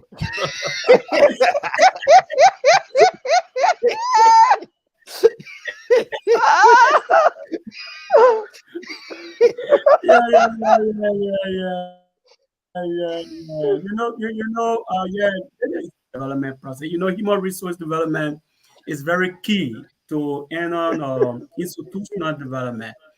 Yes, it was under Pastor Paye directorship that Alice Howell went to Japan to study. I mean, she understands the science of portrait. Today, we are boasting of portrait at the FRC because of Alice. In fact, she is our assistant director for programs. And she's playing a lot of roles. I mean, she's also responsible for the gender issues on the campus. Currently, we have about 82 females currently undergoing different studies at the FRC in the area of agriculture, in the area of tailoring, in the area of weaving, doing very well with our portrait. We currently have about 326 chicken. We're trying to stock more. So Alice came back, and then she couldn't go back to LTI, but we're quickly able to get Alice. And also Johnson quickly also worked with LTI as one of the... that's transfer window. Yeah, right now Johnson quickly is supervisor. So even our agriculture teacher there. We're still trying to make use of all of the LTI people, We're still trying to get all of them back. Even the guy who lay up the fishery, the fish ponds at LTI. Sorry, Abel, but Pastor should be proud enough that all the people he trained are gainfully employed and contributing meaningfully to society. Sorry, Abel, sorry for the interruption. Absolutely. I think that's a very big pride. I think Pastor did well for the fact that all of these people are contributing towards the growth of LTI now that the institutions is partially closed up. So we put them over to the FRC, and they are doing perfectly well. We are just in the process of entering maybe another 15 years of contractual agreement with another organization in the area of agriculture. But what we want to do now is that with the coming of the new bishop, Bishop Paye is a very open man, and I think he wants us to coordinate. So we promise him that we'll all coordinate. So currently the fish ponds are LTI. We are trying to see what kind of a joint collaboration we can have in bringing that forward together. But anyway, I have a question for Pastor Paye. I know that Pastor Paye kind of survived under a very difficult circumstance because the issue of LTI have been at different levels in terms of management. You are taking instruction from the Lutheran school system on one hand, and then you are taking instruction from the Lutheran Development Service on the other hand, And then you are taking instruction from the appointing authority, which is the bishop and his office. So to survive under those kind of circumstances, how can one person survive under three different instructions? And I guess LTI doesn't have its own budget. So I see it as being kind of a micromanage. So no matter who you are, you can be the best screen director or manager. If you went to LTI on this kind of a circumstances, if you find it very difficult. So my question to Pastor Paye is, what do you think? Do you think that LTI should be a kind of a semi-autonomous agencies that have a board of directors that will operate on its own and maybe may report to the executive council through the office of the bishop? Do you think that could be some of the best way to go? In one of my reports, I said that LTI should not be controlled by the school system because is a very big institution. There should be board of directors that the director will report to, and they will report to the LCL Executive Council, the chairman of the board of directors. I said that, but I don't think that one will pay attention to. But I wanted to also make some make comment. Yes, it was difficult to operate, you know, between these superpower, quote unquote, quote and unquote, superpowers. Everybody want you to do certain things. And the next thing that I realized is that to run LTI, you have to be a director who knows what you want to see done. Sorry, man, wouldn't do it. If you man, sorry, man, you will give all the chicken, the cattle, and everything to the big men when they come. And I was very strong on that not to do it. You understand? Because most Liberians just want to create good name. By the time they see their leader come, and y'all go bring one chicken, y'all go bring one goat, y'all go bring one. No, no, no, no. We never did that LTR. And because I wanted to be strong at that, and I really decided that I was going to be strong, and I was strong at that. Pastor, I'm sorry. We have somebody on the phone. Abel will take the call, and then we'll return to you, Abel, for your questioning. All right, go ahead and you can say your name and your question, please. Okay, my name is Sonny George. I'm grateful to you guys for the kind of conversation that you are having. I mean, it's in the right direction. Is making our institution stronger. I also want to say thank you to Pastor Paye for the way he's answering the question patiently and then even interspicing it with jokes. I just want to know, Pastor, did you people have good relationship, you and the central office? My question comes from the point that you said there was this promise made by the former vice president, and you did not. I'm not sure you told the office, but in the office, I don't know how they got to know, and then they pick up the money. Did you have good working relationship with them? That's the first thing. The second one is also you went Sweden, you made very good arrangement, and then they promised you to send tools.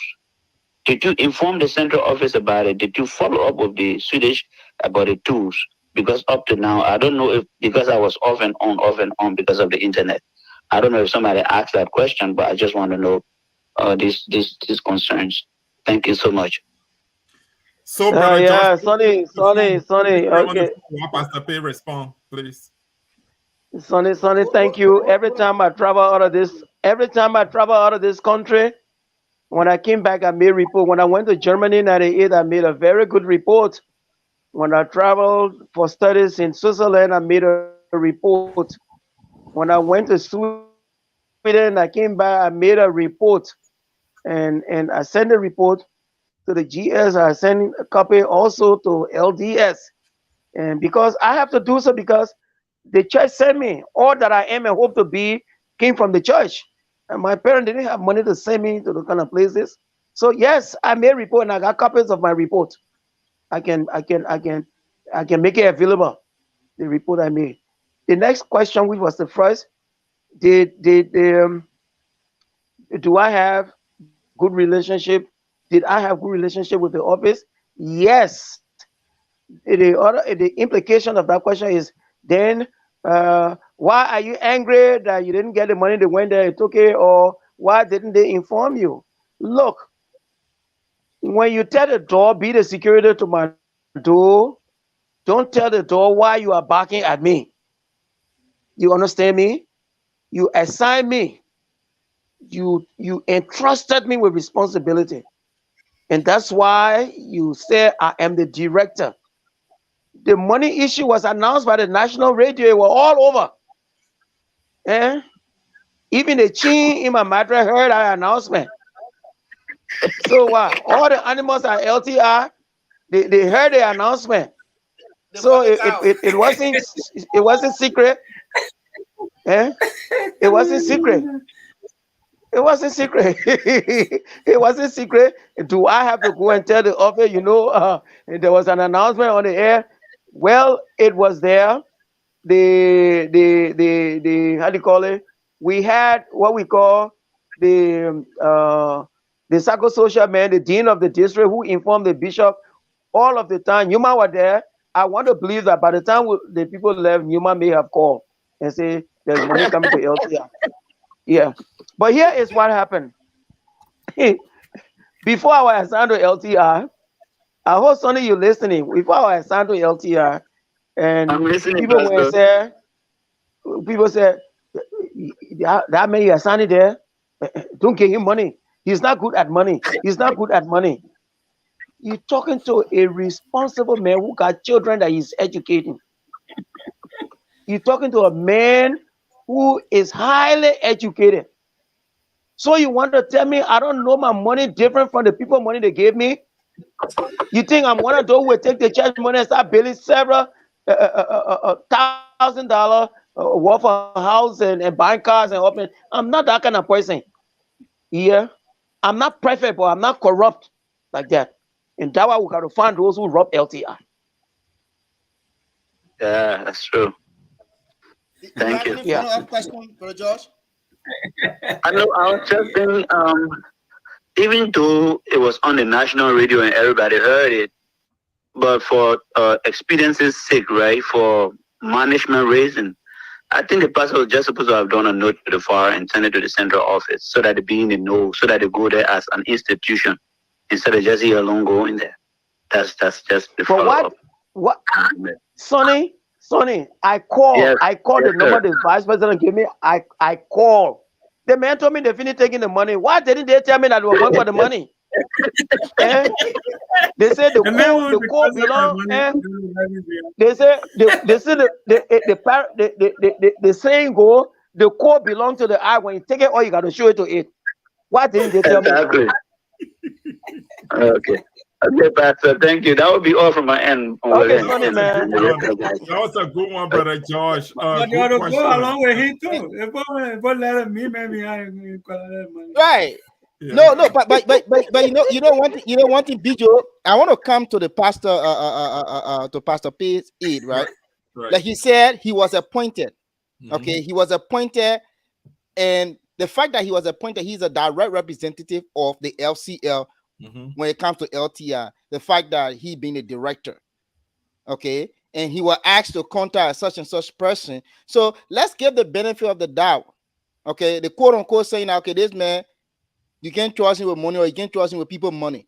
Let him go to the person, the contact person. He receives the check and go straight to LTI, or don't even go to LTI, go somewhere else and refuse to even let the church know about this check. Then we can say, oh, Pastor Pay, we heard it on the radio, but where's the check? Yeah, So you are very right, Willie. I think that is one place where we need to also learn to trust each other. I mean, you exactly, appoint Exactly. somebody, as a director. I mean, try to give them some level of trust and respect. You right. know, I mean, there's a reasons why we have the executive council. You cannot run ahead. Then who reports to who? If you go ahead and maybe collect the money, then who will report to who? So give Pastor Pay the benefit of the doubt so that he can make reports. I mean, that is the way it's supposed to go. Everyone loves their church. Nobody wants to just maybe take church money and start running with it into their own pocket. So now you let the director who appeal for the money and sign up for the money.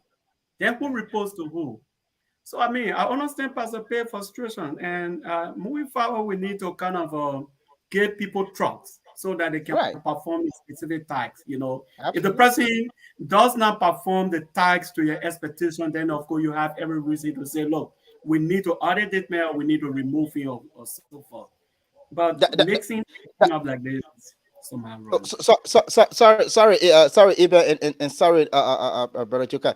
I just want to say this quickly that I think that's one of that in my mind, even though the Reverend, I mean, I agree to his answer, but I want to believe that probably it was due to some of the reasons, probably the lack of trust or so, or maybe that the fact that they were not giving him the opportunity to do what he wanted to do, that's of course some of the disconnect.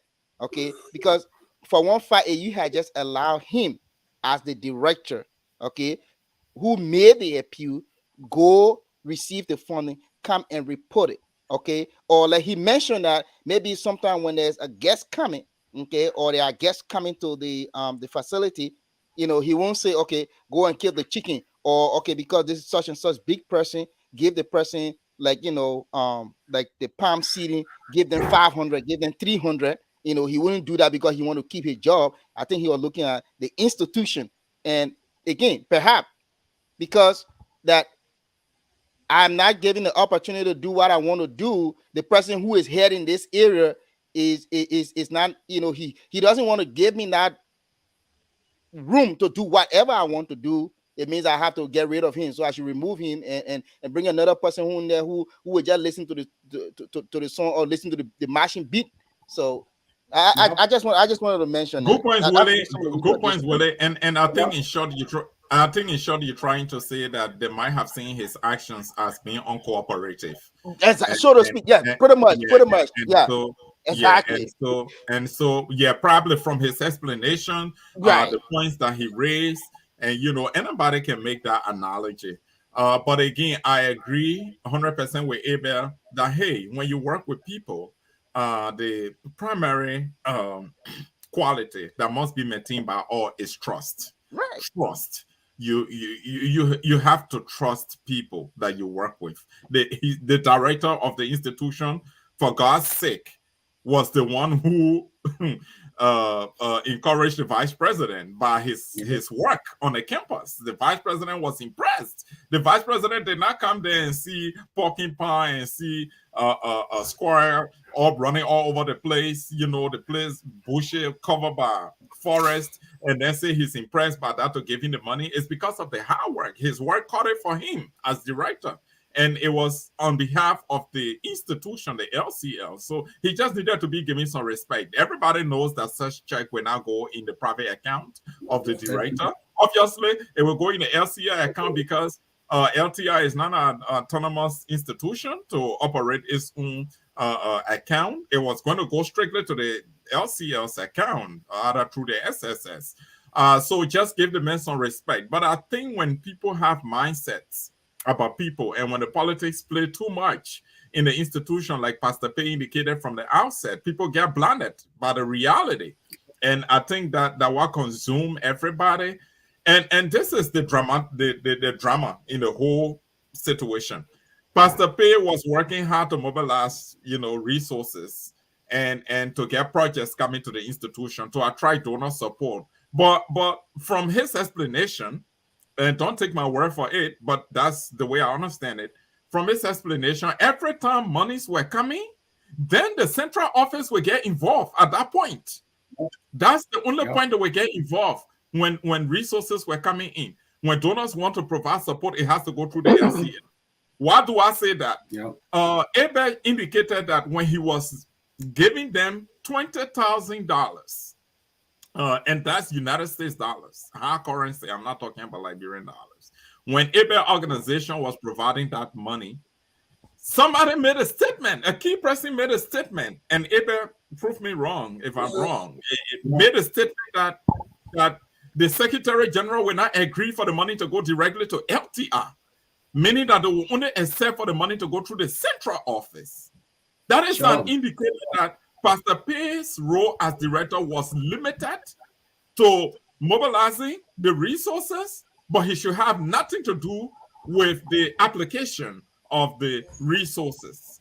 They should go through the LCL, and the LCL was there swimming and having a party, diverting 40,000 to other activities, receiving funds on behalf of the institution and deciding what to do with it in the absence, in isolation of the director. And I think exactly Pastor Paye was right when he said the institution was looted. So what I'm suspecting here is that yes, LTI was looted. Give me everything. Everything that he has explained, the institution was looted. And it's not just Pastor Paye, somebody who is providing support to LTI, Abel. Abel has enumerated so many things his institution did. And they had to even stop support to LTI, stop giving LTI support because of the same looting spirit. And I think this is bad for the church. But here's my question, Pastor Paye. If we are to sit here next Sunday and start asking Lutherans again to encourage them to start contributing to the Lutheran Training Institute for its resuscitation, what will be our message? What are we going to tell Lutherans? And how can we structure this? How will we convince them to start making some contribution to the bishop's initial project? Because the bishop initial project is to make sure that LTI gets a full, facelift, making sure that some of those buildings, we work on them.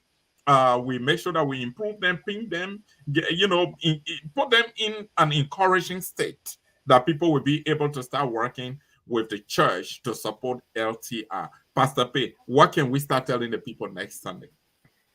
When we had to renovate LTI to save the building after the war, we had a message that the war destroyed LTI, and people will really understand. That's why so much money came into LTI. I mean, so much money. See some of the records and money that came into LTI, you would put your hands on your head and cry. I was told that in 2008, the LCL went into agreement with the Church of Sweden, and an amount of $1 million support was provided by the Church of Sweden, and the bishop came down with another person from Sweden and signed on behalf of the church, the Lutheran Church of Sweden, and our bishop also signed. But I was told that the people were not happy about the way the funds were being managed. When the Archbishop came, they also visited me because I went to Sweden in Luleå. I was in the Alden Folks High School. I went there for visiting this, getting to, what we call experiencing the church and society situation there and how their vocational institution works. So that's another ball game. But we had a message after the war. Yeah. But right now, to coin a message is difficult. The question they're going to ask us, what happened to the investment we did? That's why I asked. What happened to the car? What happened to the equipment? They will ask us those questions. What happened to the mattresses? Okay, car can walk. Maybe the car walk in the bush, but the mattresses too got feet to walk. What happened to them? I mean, it may be funny, but we need to find out. It's serious. Mm-hmm. We need to find out. When it's serious, Reverend. It just sounds funny, but it's serious. Yeah. When we find out what happened, how those things left the campus, then we will be able to coin a message to the Alumni Association. The Alumni Association wants to know what happened. How has LTI come so low like this? They want to know. So let's get that off, and then raising money. Then the bishop will have a message.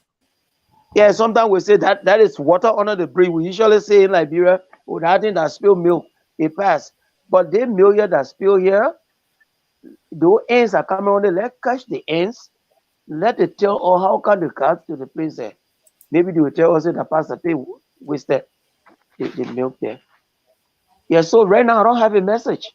I'm also in a state of confusion. I'm confused as to what to say because when I went there, I was shocked. What can I say? You Yeah, looked at you look like 11 wire. Pastor Pay, you Yeah, struck a good point, but I don't think you're on track with answering my question. And this question is choking all of us. I agree with you 100% that yeah, after the war, we had a very good message. yeah, We went out there, we said LTI was devastated by the war, LTI was destroyed, nothing was left. People came in overwhelmingly to support. I agree with you 100%. Even my yeah, colleagues will agree, the viewers will agree. But Pastor Pay, the current situation we are in right now, war did not take the cowards, war did not take the machines, war did not break down the structures.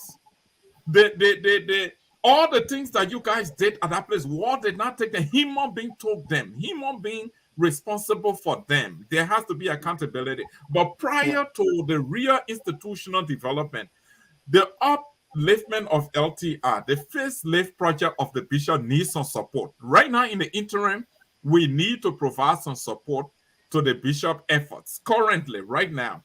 So what what can we do? What can we do? What message can we tell the people from next Sunday? Because from next Sunday we need to start encouraging Lutherans to support the current effort of the bishop.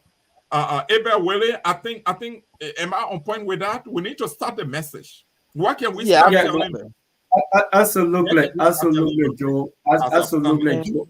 Yeah, I Zena, think that Zena is writing something. I didn't see it. yeah, Yeah, we send it we back. can We we send can it project that back. again. Just to strike what Joe is saying. Okay. There are a couple of things that we could do. I think one of the reasons is the lack of coordinations. Because if you have three different groups coordinating one institution, it makes it very difficult as to which way the director or the staff supposed to go or take instruction. That's why the directors have been navigating between here and there, and they are now able to really run out any decisions on their own. So micromanaging a process sometimes, as I say, have a very hard rate. So one of the way forward is that maybe we'll be telling the panels and say we need to admit to our guild and say, look, Yeah. we made a lot of mistakes in the past because of the lack of coordinations and blah blah blah blah. But this time around, we now have a board of directors, and we are taking the Lutheran Training Institute from one level to the next by making it a kind of a semi-autonomous institution that will operate on its own, guided by the board of directors, and then report can then be given to the executive council through the office of the bishop. I think if we Right. begin to admit to some of these facts and go back to the panels and say, there is a new development plan, everything that we've done, but we do have maybe a 5-year strategic plan, 10-year strategic plan as to where we want LTI to go. And then we have done a comprehensive assessment of what we need back or what we need to restore with a realistic budget, telling the panel this is what we want to do year 1, year 2, 3, 4, and 5. And you strike on that point, I think that would be one of the best way to go. But the first and foremost is that And we must admit that we have erred, that we have, let's say, misdirected resources somehow. I don't want to say people took and carry wherever they carry, but it have been misdirected. Because at one point, I understand the government of Liberia was even giving as far as 100,000 to 150,000 to the Lutheran Training Institute. And what I also yeah, heard is that their money was being kind of deposited into the school system account to be used exactly. across the entire. But that was not the purpose. I mean, the money was given for the Lutheran Training Institute, like Honorable Moses Kwali, like Honorable Smoke Kubi. These were the brains behind this money. So use the money. Even when it comes to that, I can talk a little bit. I can talk a little bit on the subsidy because I work for the Ministry of Education and I know how it works. Because what they do is they appropriate certain amount for certain institutions in the country. LTI was one of them, apart from the Lutheran school system. So I agree with you. In the budget, they call it transfer. So they will say transfer to LTR this amount, transfer to UMU this amount in the national budget. They will make those transfers within the education budget. and LTI was factored into that. So I agree with you, Abel, 100% that was happening, but it was not going to LTI. It was going through the Lutheran school system. It was not going directly to LTI. It was going through the Lutheran school system. And that's why we said so much money was going into the LCI system on LTI's behalf. But unfortunately, those monies were not reaching to LTI. They were not filtering down to LTI. But here is my question I'm asking. Sonny, should we sit and begin to tell Lutherans, hey, we need some support in the interim while a strategic plan is being developed to give LTI a befitting facelift 100%. We need to be talking about those things that constitute the facelift project of the bishop. So the bishop's supposed to atomize key things that he wants to do, action points, things that he wants to do with the messaging, to then admit, there where I agree with Abel, admit that the institution was mismanaged. I know that we don't have any report right now, no verification process has taken place, but from the people we've been hearing from and the interviews we've been conducting, the fight points to mismanagement of the institution over the year.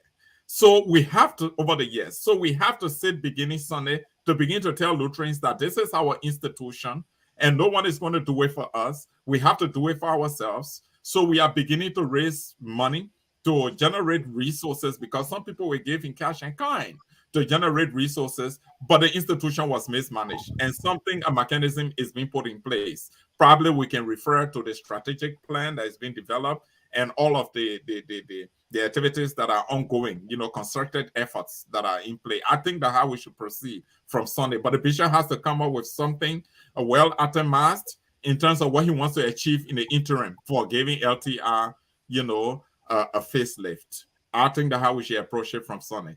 But the institution, I'm sure it was mismanaged. We don't have to be scientific before we believe it. Let me say something, Joe. Yes, you are right. The LTI money will always place into the LCLSS account, and they use it for all the Lutheran school where they were needed. And that was the injustice they did to LTI. That's what they did injustice. One time I approached the late Gamala. I said, what you people are doing is not fair. It's not fair, because when Moses Colley come and say, but we're giving money to the institution, why is it we're not seeing things happening? And they will sit down in the office and we are getting the question. You understand me? They will sit down in the question. The next thing, Zina said that pastors should not be appointed as director. I'm not sure that's the solution. If pastors are qualified, they can be appointed. You understand? But you should not appoint criminal pastors.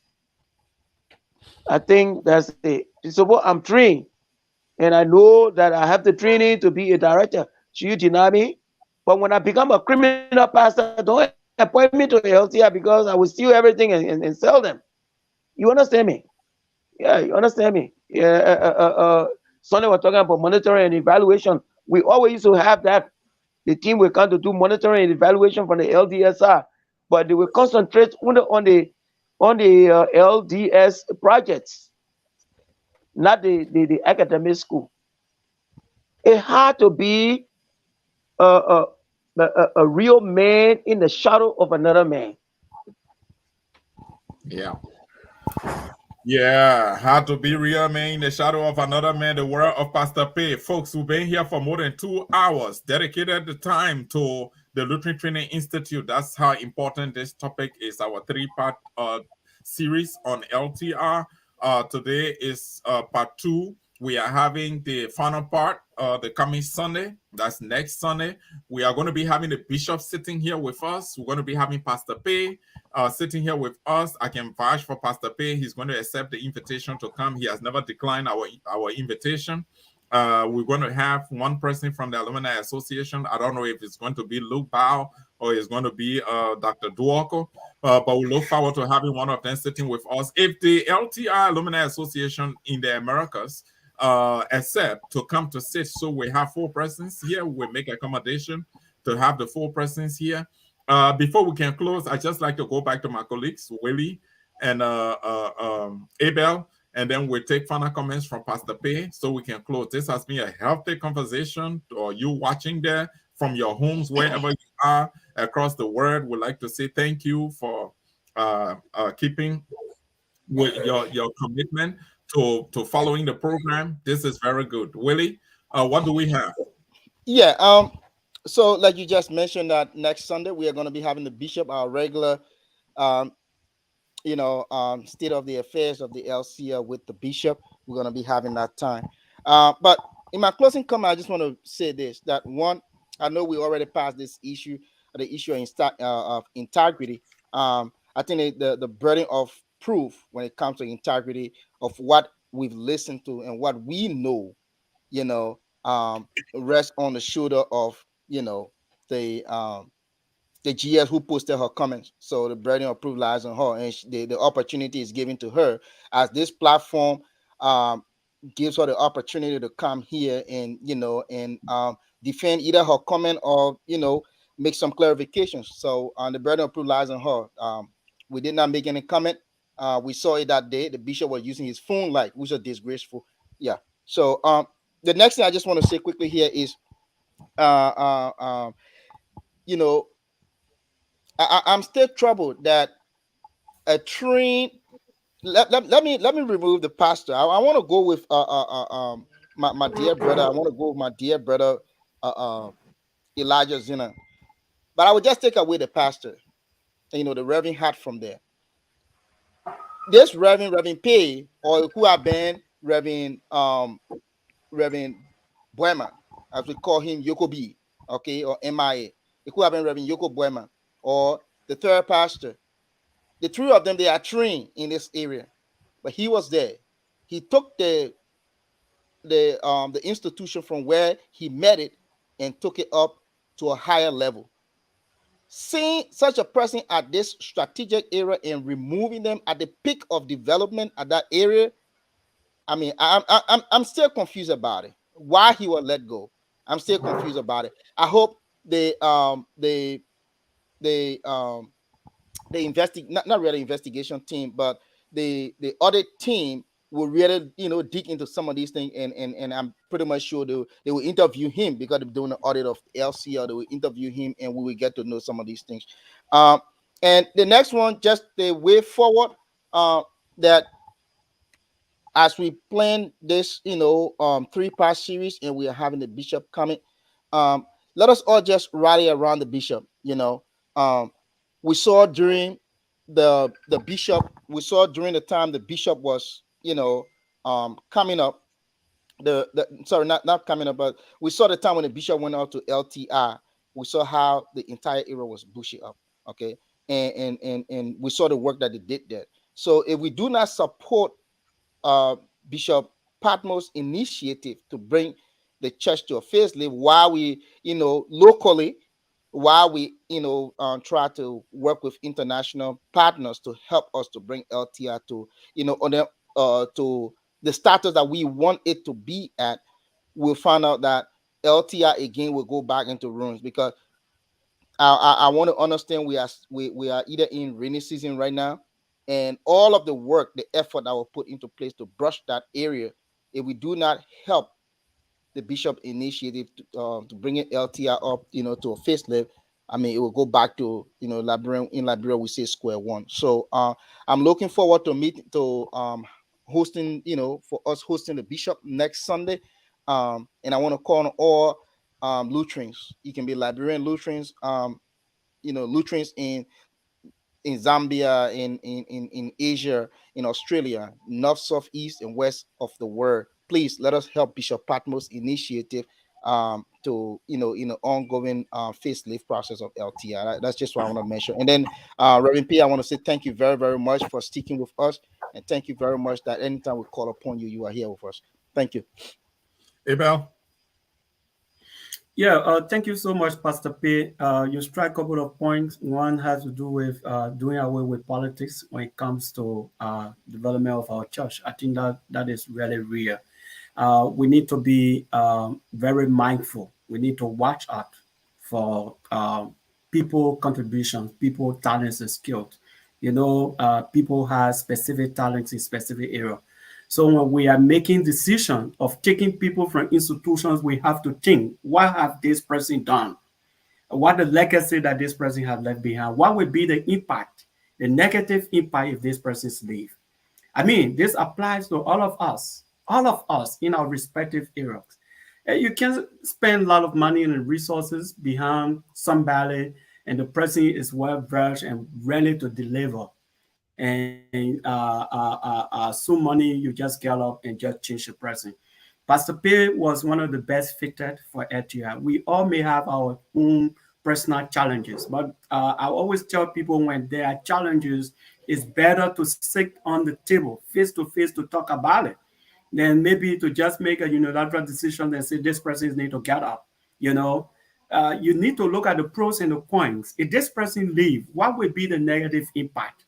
If this person leave, what would this bring to us?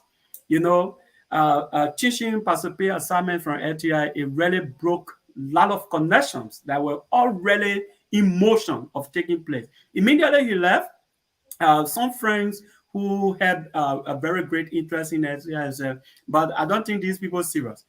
Pastor Pace have initiated this now that he's leaving. Bringing another person, I mean, the process is going to start all over. You know, that was happening.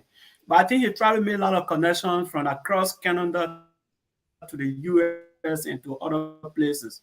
And he was lobbying also around with government officials, with our legislature. I mean, they admire him, and that's the reasons why they trusted what he was doing. And that's the reasons why people were more focused in investing into LTI. So there should be a very great lesson for all of us moving forward into the future. Before we change people or before we get people out of our institutions, let us look at the pros and the cons. So I am so glad that Pastor came on the show tonight to clarify some of the issues. And now we have a lot of job to go deeper into some of the investigations. He spoke about a lot of things that were, let's say, taken away from LTI. Where are those materials? I think we as a team also need to go and dig behind some of these things. Who were responsible? How did the 40 cows got missing from LTI? Where did the car go? I mean, where all of the machinery that we hear in this place go? And trust me, Pastor Pay, we are going to dig behind this. We are going to get into this because we just want to find out what really went wrong, so that when we're making report to our partners for additional support in the future, we'll be able to tell them the actual story of what happened, instead of people running here and there with a mere perception and speculations are baseless and very untrue when it comes to the personality of somebody. So, Pastor, we want to say thank you, and it was a great pleasure having you tonight. Pastor Paye, you are going to be giving the benediction as soon as you make your closing statement. And after the benediction, we'll shut the show down for today's Sunday. But here is what I'm going to say, Pastor Paye. You were responsible for your own removal from LTR. And this is my idea. You started producing so much. You had a machinery that was being productive. You had animal husbandry producing animals, and 40 cows. You are not giving any to the members of 31, the 31. Okay, 31 cows. You are not giving any to any of the members of the leadership. You had chicken or poultry. I mean, you are not giving any to any of the members of the leadership. You are producing eggs. You are not supplying the central office. You are not giving individuals supplies. You just refuse to just pay attention to the central office. And I mean, don't take my word for it, but I will tell you personally, you are responsible for your own removal. And why do I say that? The bishop told you clearly that you are not treating LTR the way he wanted to see it. Here's the thing. The moment you left LTR, what happened? The cows disappeared. That's what the bishop wanted you to do. The missionary disappeared. That's what you refused to do. Those things disappear. That's exactly what you refused to do, Pastor. So you did not want the monies that were being received to be diverted to other LCL activities and personal initiatives. You wanted the money to go towards the internet purposes. That was one of the reasons why you were removed, Pastor. But I want you to be very proud to know that you were removed for just cause. And somebody will say that's awkward. How can that be a just cause? A just cause because of the position that you took. And that's constitute the values. You have to exercise integrity. You have to exercise honesty. You have to exercise courage, pragmatism, and commitment to the purpose of the position that you serve humanity, to serve the people, to help to resuscitate an institution that was devastated. Crisis. That's what you stood for. And those principles are valuable. I mean, they are non-negotiable. And if you stood for them and you were dismissed for them, I'm sure you are a happy person that you were removed because you were dismissed. You didn't resign. You were actually dismissed. But the fact that you were not doing the thing that you were supposed to do, you were actually dismissed. Here's the thing. Next Sunday, we are here, folks, on this show. We're going to be sitting with our Lord Bishop. I love talking to him. I mean, he can't stop talking. He is so committed. I mean, the fact that he can sit here. This is a new day in the Lutheran Church. This platform introduces a new day. Everybody giving responsibility in the LCL. You will sit on this show and account to Lutherans globally on the responsibility that has been entrusted to you. And we will sit here. We will continue to discuss all aspects of the operations of the LCL. Until then, your humble servant, Josiah. Pastor, it's up to you for the benediction. Let me thank all of you people for giving me this platform to be able to clear some of the things that have been in the air regarding me. I want to tell everybody I am an earnest and sincere man. I have worked for the church for a long time. And I want to caution Bishop Patmo. Don't listen to people who will tell you only the sweet words. Be mindful.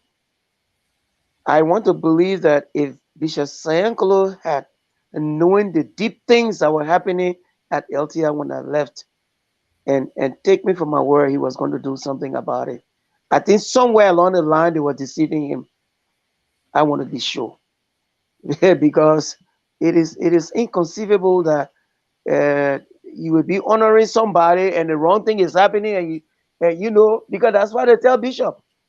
And I think when Padmo appointed me the BA, I told him no. I thank you for the preferment, but I'd rather be the shadow in the background, so I can call myself the special assistant to the bishop. The reason is I am his advisor.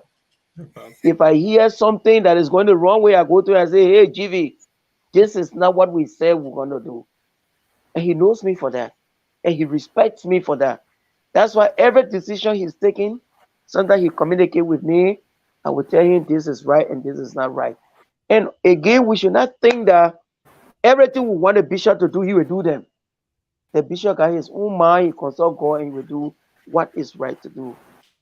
I am now the liaison officer at the Banga School of Theology through UMU for the Lutheran Church.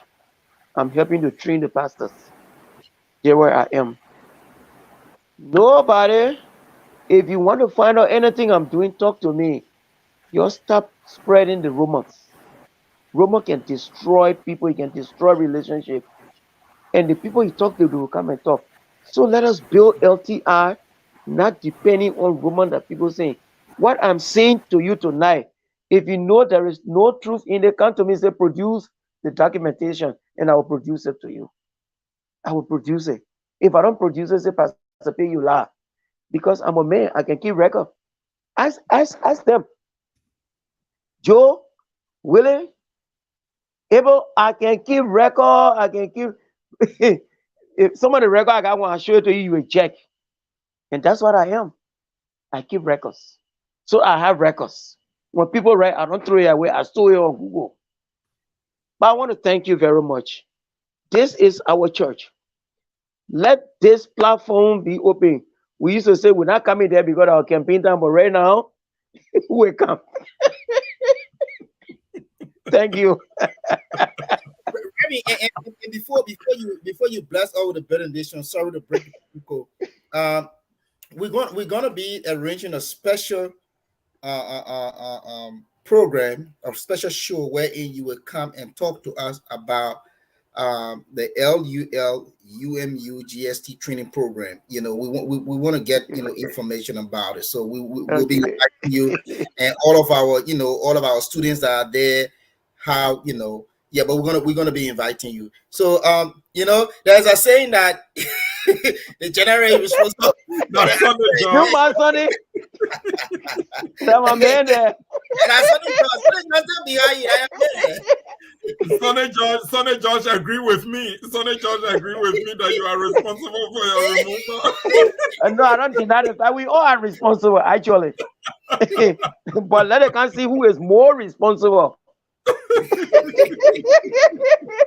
Oh my God! It's been a very good discussion. It's been an amazing time, Remy. I'm telling you, yes. But we would just want the benediction for tonight. Always as we have any one of our reverends here, Yeah. you have to give us the benediction, and we will hope to see you next Sunday. Well, let me just say a short prayer. Mm-hmm. Okay. Father in heaven, I thank you for the opportunity to sit together and to talk about the Lutheran Training Institute. We know that the destruction is greater. We also know that the transformation and the repair will be even greater. But God is going to accomplish. Amen. Because he said in his word, for I consider that the suffering of this present age, the present time, are not worthy to be compared to the glory that is to be revealed to us. So Amen. thank you, O Father. Thank you. In Jesus' name. Amen. Amen. Amen. Amen. Thank you again so much. Thank you very much.